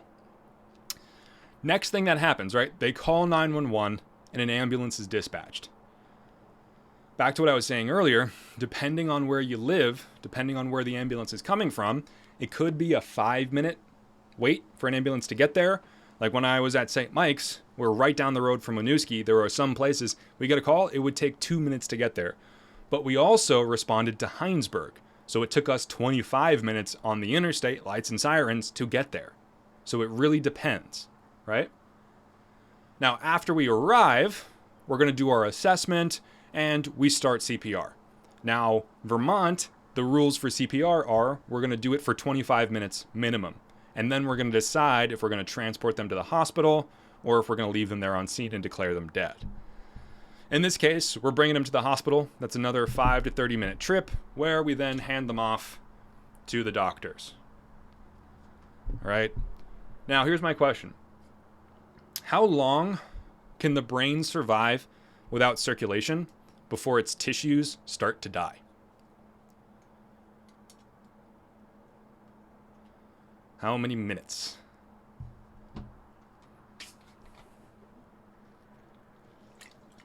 Addison, you're right. 6 minutes. 6 minutes. 24 hours, way too long. After the heart stops and the blood is not flowing, the brain will start to exponentially die after 6 minutes. Meaning that getting that person back, if you only start compressions after 6 minutes, is very slim. Now let's look at my sheet. If it takes 2 minutes after somebody goes into cardiac arrest for 911 to be called, and then even on the optimistic side, if it takes us 5 minutes to get there, it's been 7 minutes since someone went into cardiac arrest since their brain got blood. Even if everything goes well and we get there as soon as we can, oftentimes we are still too late. We're not under those 6 minutes. So that's where you come in. If compressions are done between the time 911 is called and we're waiting for that ambulance, that is what's going to save this person's life. That gives them much higher of a chance of survival. When somebody is in cardiac arrest, there's not enough blood flow to support life. So either their heart has completely stopped moving, or it's beating in a way that isn't actually circulating blood. We actually want it to be the second. We want it to be the latter. We want it to still have electricity in it. We don't want it to be completely motionless, because our AED, the thing that shocks their heart, will actually help if there's electrical rhythm in it. We are essentially, if there's a little bit of electricity in the heart and we shock it with the AED, we're slapping the heart in the face, telling it to get its stuff together, right? Go back to normal. That's the goal, all right? There's only 2 rhythms that works for, though, called VFib and VTAC. It doesn't work like it does in the movies. If someone's asystole, if someone's a flatline, we don't shock. So we don't go like, he's flatlining, spark him. No, it wouldn't work, right? Because the heart does not have any electricity in it. That's why we see a flat line. If we see a flat line, we need to continue doing compressions. How we're going to assess this is that somebody is not going to have a pulse. You're not going to be able to feel one, and they're not going to be breathing. They might be doing those agonal gasps like I showed you the video of, but they're not going to be breathing. There's going to be no chest rise and fall. So what we need to immediately do is call for help before we start continuous compressions, before we start our compressions on their chest. And we want to make sure we have an AED coming, because that's really what's going to help. So here's the deal. It might sound rough when I say it like this, but if you are doing compressions on somebody, if you are doing CPR on somebody, all you are doing is preserving a corpse. They are clinically dead. If you do not do anything, they will stay dead. Doing compressions circulates their blood. When you press on somebody's chest, you become their heart. Their heart has stopped beating. Your heart is beating. It gives you control over your meat sack of a body and lets you do compressions on theirs. When you press down on their chest, you circulate their blood. You become their heart. So, when we do that, we're preserving their body so that it is more receptive to shock, to returning to life. So, our priority is as soon as someone goes into cardiac arrest, we want to start compressions, and we don't want to stop ever, essentially. We just want to keep doing those compressions to beat their heart for them. So if you've learned CPR at all in the past couple years, you have been taught something, likely that's like 30 compressions to 2 ventilations. That's what the AHA is teaching right now. I'm a CPR instructor. That's what I teach. However, in the state of Vermont, we do something different. If you become a certified EMS provider in the state, we do something called high performance CPR, where we call it pit crew style. Everyone's going to have their own job around the patient, and we are very much so only emphasizing compressions and defibrillation. We hardly ever ventilate somebody anymore in cardiac arrest. We take away the emphasis on like breathing for them. And there's a reason for that, right? Because we're circulating somebody's blood, because we're trying to keep their body receptive to life, we need to maximize the time that we're on the chest. We want to make any time that we're not doing compressions as short as possible.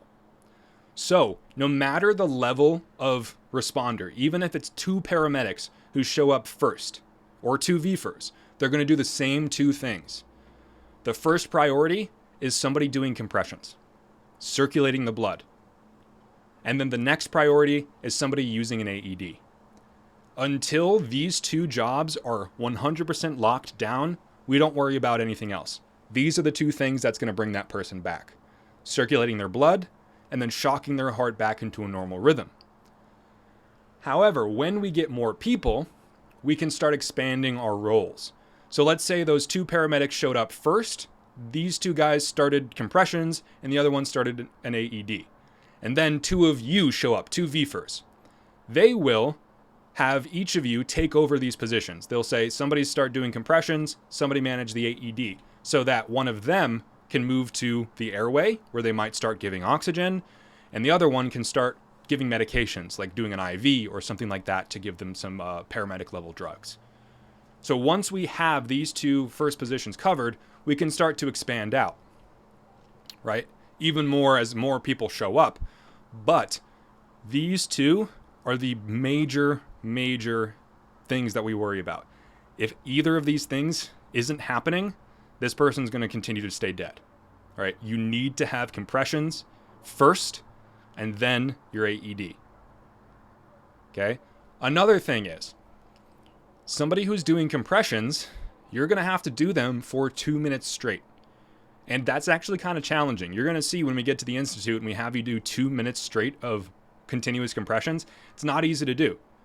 And statistically, after 2 minutes, no matter how strong you are, how many protein shakes you drink, how often you spend at the gym, your quality of compressions after 2 minutes is a disservice to this patient. They have declined in quality, and we need to switch out who is ever on the chest.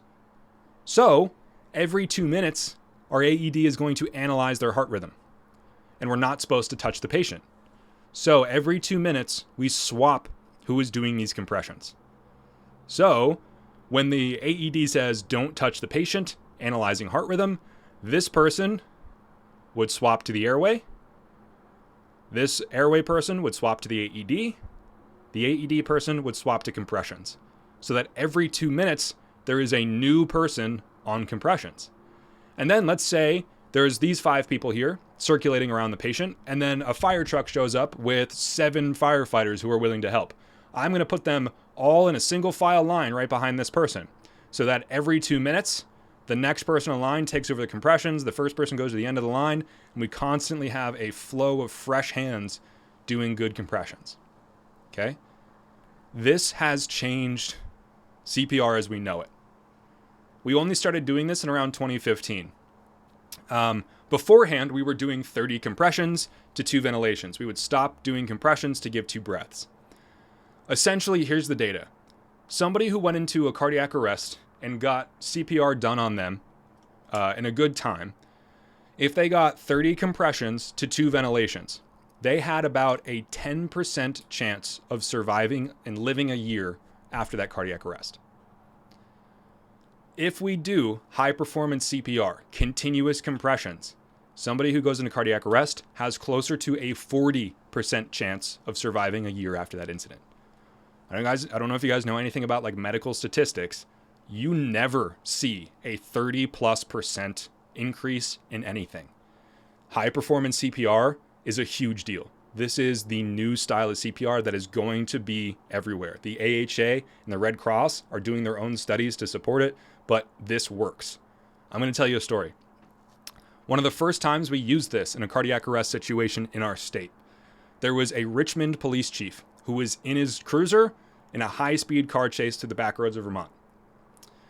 As they're driving, he starts to feel sick, he has a pain in his chest, and he pulls over to the side of the road, lets somebody know that he's pulled over, and then he goes into cardiac arrest. He dies in the front seat of his cruiser. Other officers pull him out, they start CPR, and the ambulance is on the way. When they arrive, they put him in the back of the ambulance. It's a 30-minute drive from where they are out in Richmond to the hospital. They're doing compressions the entire way, and they're shocking him, but they are not breathing for him. They're not giving him ventilations. About 5 minutes away from the hospital, they are doing compressions. On the monitor, it still says he is flatlining, no electrical activity in his heart. The chief opens his eyes while they're doing cardiac arrest work, while they're doing compressions.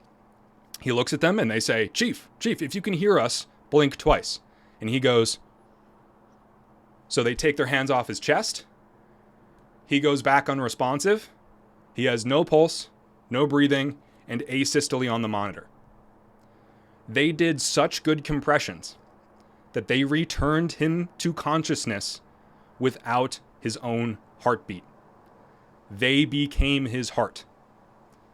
Since this came around, we have coined new medical terms, such as CPR-induced consciousness, where somebody can wake up because we have gotten their blood pressure back to a normal spot with just compressions. That's insane. It's just crazy. So, only focus on these compressions and getting an AED, all right? That's what we need to do. Compressions, AED, get help. So what an AED does is we're going to take 2 stickers, essentially. We're going to put them on their chest, on their bare skin, and it's going to read their heart rhythm. If it sees either of these 2 rhythms, called VFib, ventricular fibrillation, or VTach, ventricular tachycardia, it will tell us that we need to shock them. These 2 rhythms mean that the heart still has electrical activity, but it's not beating appropriately. So VFib, the heart kind of twitches. You can see in this rhythm here, it's just like kind of unpredictable, just jumping around everywhere. Whereas ventricular tachycardia is when the ventricles, the bottom part of the heart, is just beating too fast to let any sort of blood in. So you can see it's just really, really fast, and it's not working. You will not feel a pulse on either of these people. You will not feel a pulse. Okay, so don't be thinking that you're going to get tricked if their heart is like this. You will not feel a pulse. They're not getting circulation. The AED will say shock advised if it picks up any of these 2 rhythms. These are what it kind of looks like. This is a real heart in VFib. So you can see it just kind of twitching around. Whereas this one, it's just beating too fast. So blood can't get in and out. And that's what the AED is trying to pick up. So if either of these rhythms are around and we shock it with a bunch of electricity, it will hopefully send the heart back into a normal rhythm. That's what we're aiming for. And again, if you see this on the monitor, or your AED says no shock advised, that means that they don't have a pulse. There's no electrical activity in their heart at all. They are what we call flatlining, right? We do not shock these. The AED will not tell you to shock it. If it says no shock advised, we're just going to continue doing our compressions. If it's a child, we're going to do very similar things. We're going to have baby and adult mannequins at the Institute, and I'll teach you the different hand positions for infants. But essentially, we're going to continue worrying about continuous compressions. That's the goal, right? We want to continually circulate their blood. So, what we're going to do to evaluate to see if somebody needs CPR is they're going to be unresponsive, right? Somebody who is dead is never going to be awake and talking to you. They're going to be on the ground or slumped somewhere, and they're going to be very pale. They look like a gray color. You wouldn't think it's possible, but they look gray, right? Their circulation has stopped. They will not respond to you. They will not have a pulse, and you should only check here. Okay, this would give you the most accurate description of a pulse for somebody who's unresponsive, so check their carotid. They're not going to be breathing. And if you can not feel a pulse, see no breathing, you are immediately going to start CPR. Now, you can see down here that in the state of Vermont, we have some different protocols. So if somebody was killed, put into cardiac arrest by a traumatic injury, like a blunt or penetrating trauma, they are probably put into cardiac arrest because of an internal injury to the heart or something that is incompatible with life.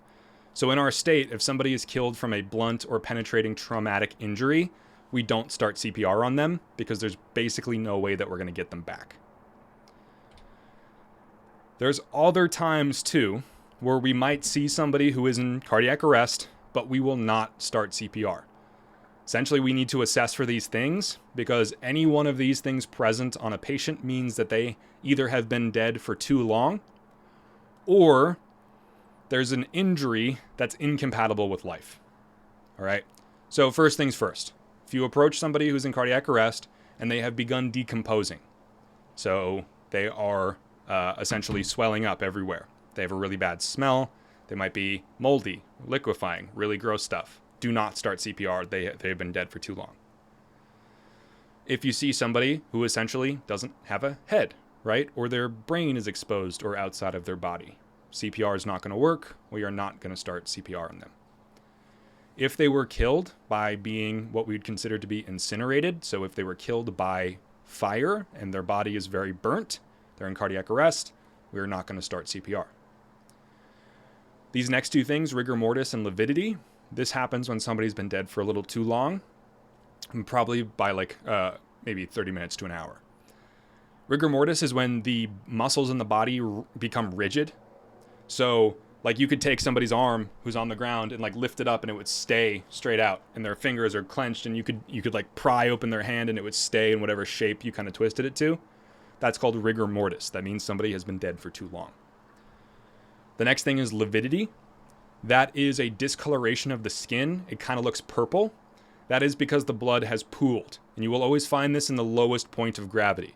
So if someone's laying on their back in cardiac arrest, if we check their back and it looks purple, that means they have lividity and it's been too long. Okay? So, again, same thing. If they have blunt or penetrating trauma, if they were shot to death and they're in cardiac arrest, we're not going to do CPR. If they were stabbed or beaten to death, same deal. Okay, hit by a car, crushed by something, no CPR. This is to protect us, right? And it's just to save our resources. Doing CPR on any of these people is futile. They're not going to come back, and it's really traumatic for us to do that. All right? So if you see any of these things, do not start CPR. That is for you. Don't put yourself through that. So, if we don't assess any of these things, but they're unconscious, they're not breathing, and they don't have a pulse, immediately call for help. If you're by yourself, tell someone to call 911 and tell somebody else to find you an AED. If you're with a crew, call ALS, call extra help. These calls, CPR calls, we need more bodies because of how important compressions are, and we need to work on scene for 25 minutes. If there's just two of you, it's going to be really rough. Make sure you're calling for help so people can come do compressions. And then you're just going to start CPR after putting on glasses and gloves. After that, you want to apply the AED. Okay? Compressions should be happening while you are applying the AED. Compressions are happening here, and you can easily put those two pads on without telling someone to stop. You need to expose them down to their bare chest. These need to go onto skin. Okay, they do not work through clothing. It needs to be on their skin. That means we are going to have to expose the torso at least of our patient. All right. Priority is saving their life.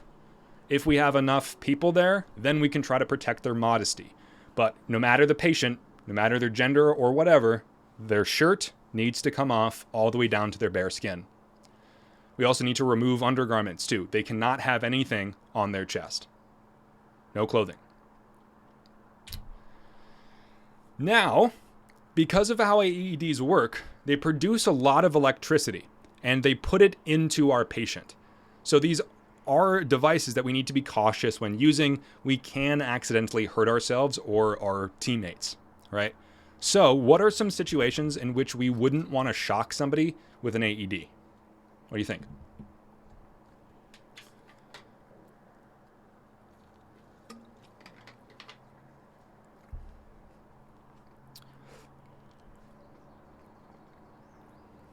Okay, so water, yes, I do need to make some clarifications. Water, for sure. Your patient can be kind of wet, all right, on their skin. What you do not want is them to be in a puddle, Because if you shock somebody in a puddle, if you are touching that same water, you will get shocked too. Okay? It's a very strong shock. You don't want it. It could hurt you. So if your patient's in a puddle, move them to a dry area. You can then dry off their chest. It doesn't need to be bone dry. We just don't want like pools of water or big droplets. So one pass over with a towel, apply those pads, then you're good. Okay? Around metal. Absolutely. That also conducts electricity. Now, another question I have is, we live in Vermont. Can we shock somebody on snow?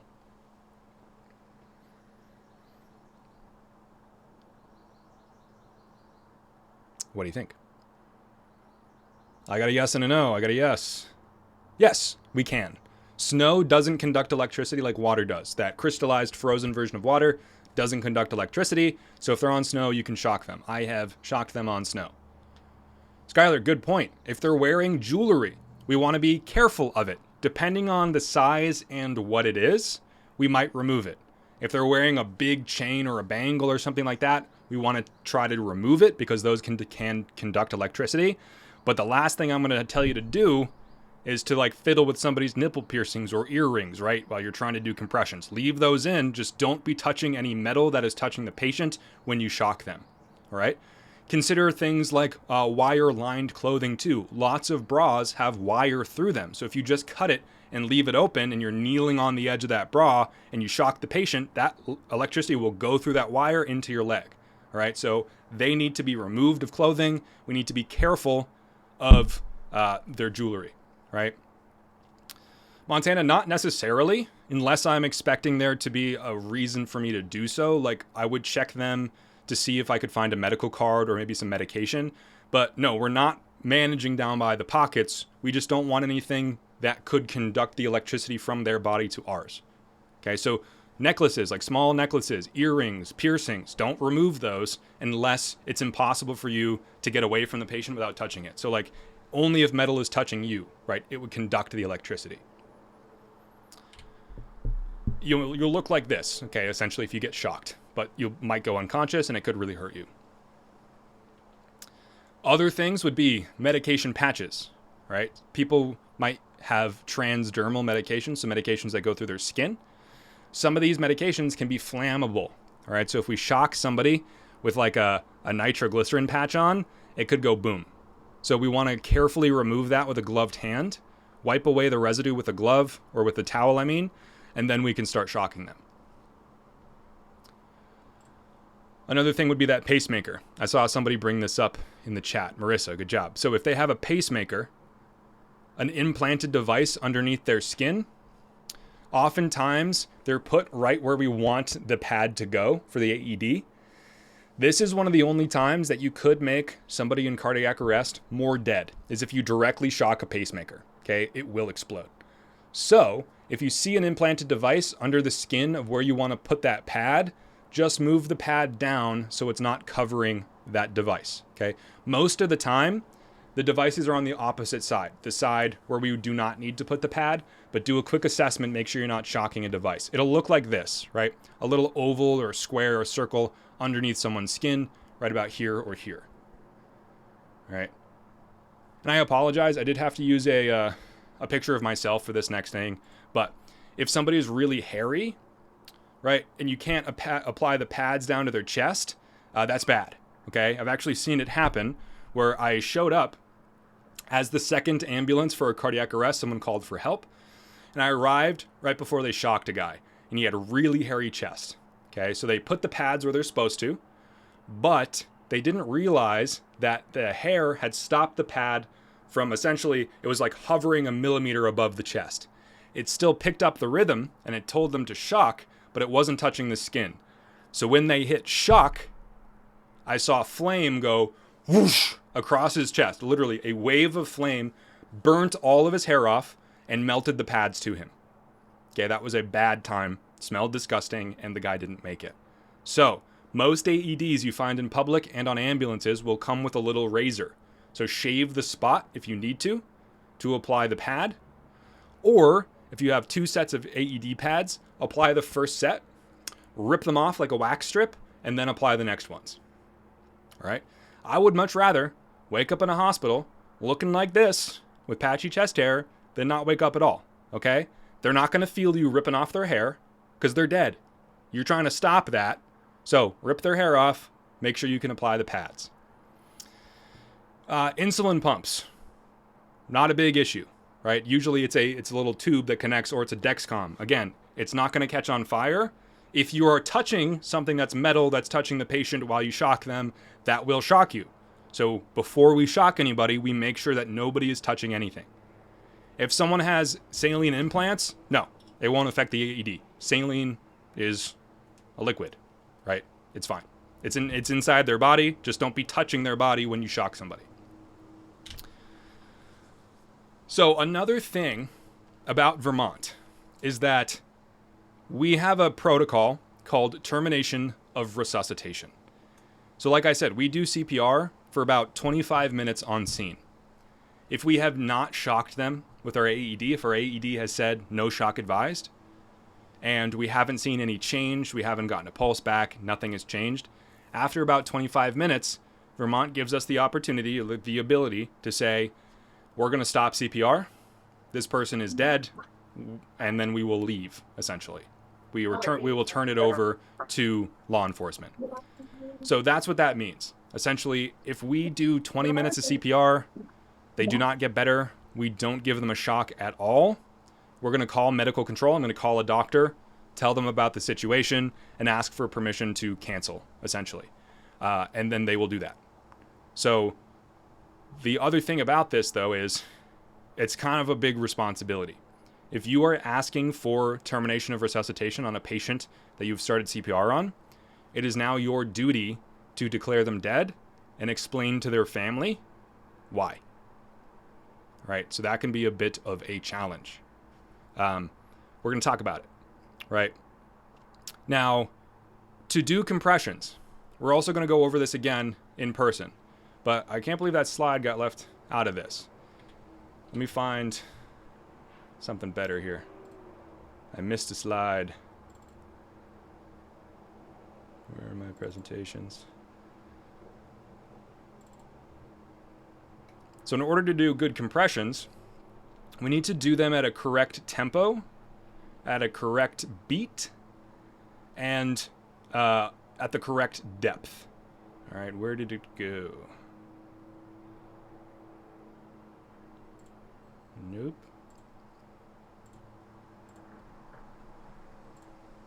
Sorry guys, pardon me. Where is it?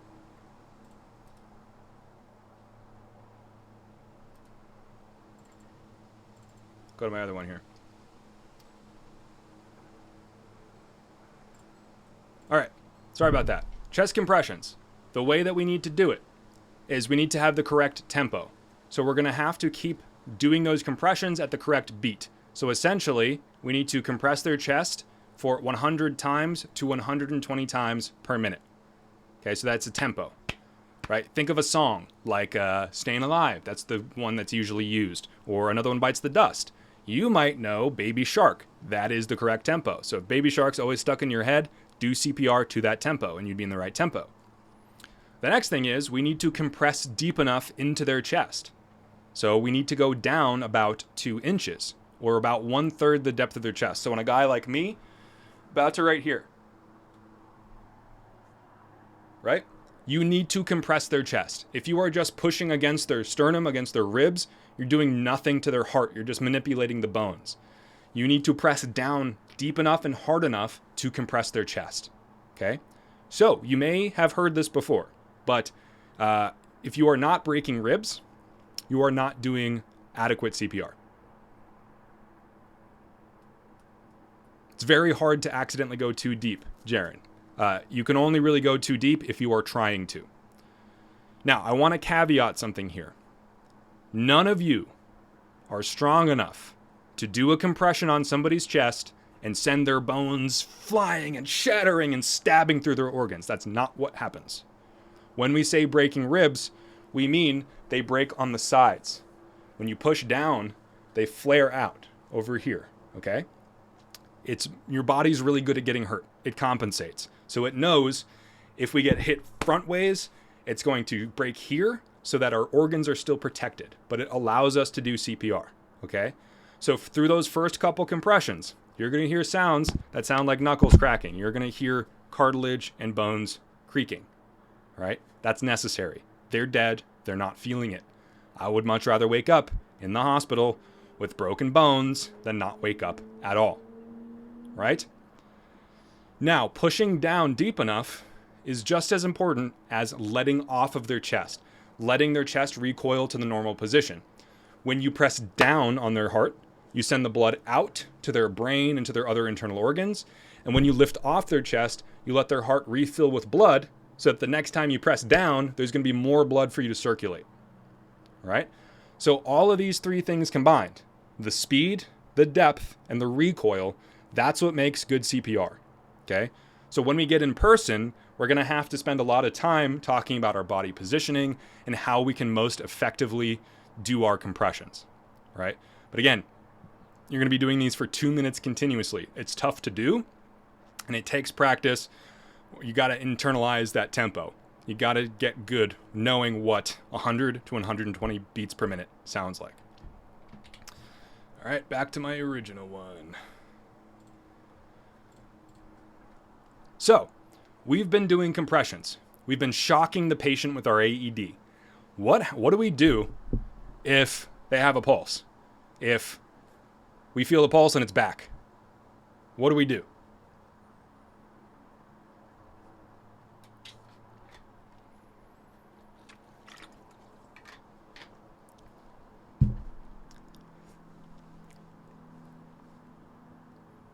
What do you think?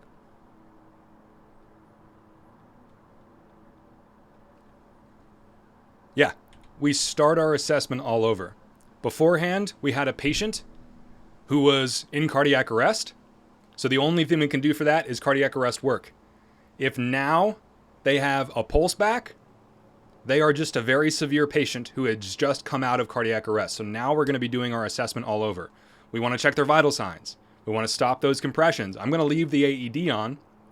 I'm not going to shock them, but I'm going to leave it attached just in case they go back into cardiac arrest.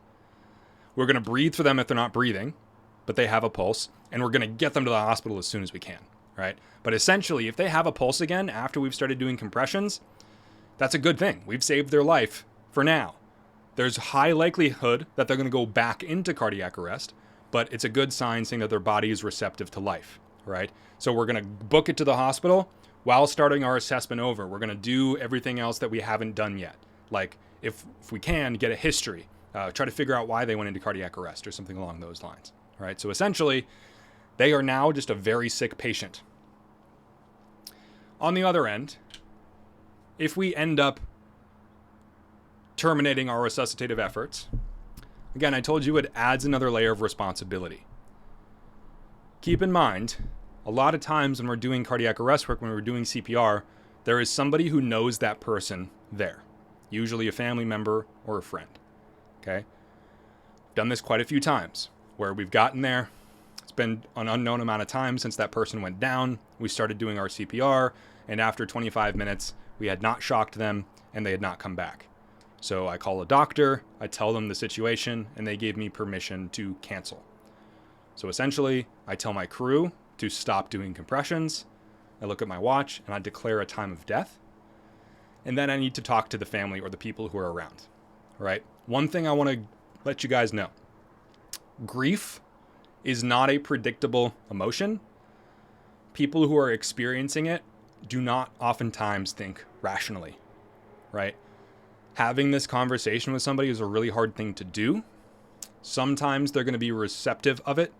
Other times, not so much. So what we want to do is we want to try to include a couple things in how we speak to them to check these boxes. All right, so here's something along the lines of what I would say. When we arrived, we discovered that your loved one was unconscious. They were not breathing and they did not have a pulse, telling us that they are clinically dead. We immediately began all of our efforts possible to try and resuscitate them by providing continuous compressions, breathing for them, administering medications, and there was no change in their condition. I've spoken to the doctors up at the emergency department in the hospital, and they have assured me that we have done everything that they would do for your loved one. And I'm really sorry to tell you, but they are dead. You have to use a version of the term dead, died, killed, not alive. All right? If you tell somebody who is grieving your loved one is in a better place, they will say, so up at the hospital, right? They're up at the hospital. That's a better place than here. You took them to the hospital and they're there alive. Okay, you need to give them closure, even if it really sucks. Okay, and I can tell you honestly, it really sucks. But you do have to use one of those words. Your loved one is dead. I'm really sorry. All right? This is probably the hardest part of the job for me. No, do not say they passed away. That is not a version of the term dead or died. Okay, you need to tell them they are dead. If you say passed away, that does not give any closure. You have to say dead or died. All right? I understand the want to try to ease them into it, to try to be nice to them. You can still be nice. You have to be honest. Okay? You can be honest in nice ways. Don't say, yeah, they're dead. Right? You can say, I'm really sorry to inform you. We've done everything we can, but this person's dead. All right? That makes a big difference. Again, this is really hard to do. It takes practice. You probably will not be doing it to start. If you work with a crew, you're going to get trained. You're going to see people do this, and you'll get better at it. All right. One last Mentimeter. Come on, Menti.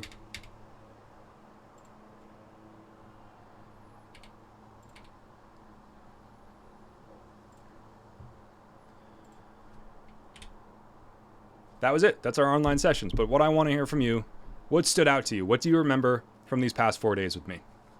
What do you remember the most?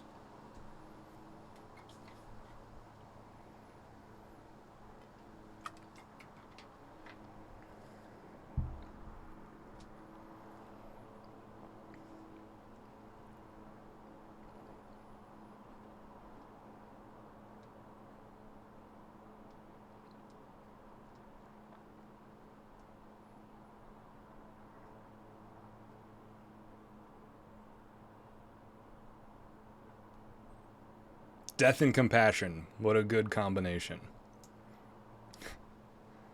These are all really great stuff, guys.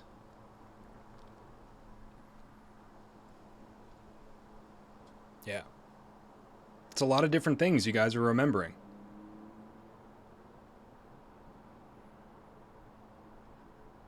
Good. Makes me feel better to know that you guys did take something out of this. Right.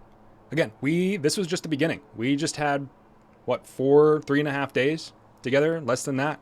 But at the institutes, we're going to be in the same place. I'm going to have 4 other EMTs and advanced EMTs with me, all of whom work for collegiate services. So some of them might only be just a couple years older than you are, who are working as EMTs, who are doing all this kind of stuff. So this online portion was really just to give you the foundation of the knowledge you need, so that when we get to the institute, we can really dive into perfecting and getting good at helping people. We're going to do a big simulation at the end of the week where you're going to get put to the test. You're going to get to test all of your skills and all that kind of stuff. So I'm glad that you guys took some things out of it. I'm glad that you found these words. I'm going to go through and look at all these later, just so I can see what really you took out of it, because that's what I'm hoping for. And the other thing that I always like to say towards the end of these sessions is, again, this is the most amount of students I've ever spoken to at one time. 126 of you in here. It's a large number for me. When I brought this up to the EMS office and I said, hey, I'm doing a VEFR course and I need a classroom, or I need a website that has a capacity for 140 students, they said, are you kidding me? You're doing what? And the only thing that's crazy about it to me is the number of you. And that's really what inspires me, because I remember myself at your age. I would never have wanted to do something like this. I think I would have if I had known about it. But the fact that you're here, willing to spend 3 hours with me online in some of your first weeks of summer, and then going to an institute based on learning how to be health and medical providers, that always makes me feel really inspired. We need people like you. We need you. You are the next wave of people who are going to take my jobs, who are going to be on ambulances, in the hospitals, in the clinics, treating those people. We need people like you who want to do this. So thank you for being here. I really appreciate you spending the time to come. Just have one last question here, and it's really, what more do you want to learn about? when we get to the Institute, like what's the hands-on stuff that you really want to know. And after that, I'm going to take a look at this. I'm going to finish up and prepare for our 2 weeks together, or weeks together, 2 weeks for me. And then again, finally, just one last reminder. If you haven't already, make that Lights account and sign up for the course. Also, I need to have those PDF things of your NIMS 100 and 700, Hazmat, and Vermont mandatory reporting. All right, I need all of those things by the end of your in-person institute.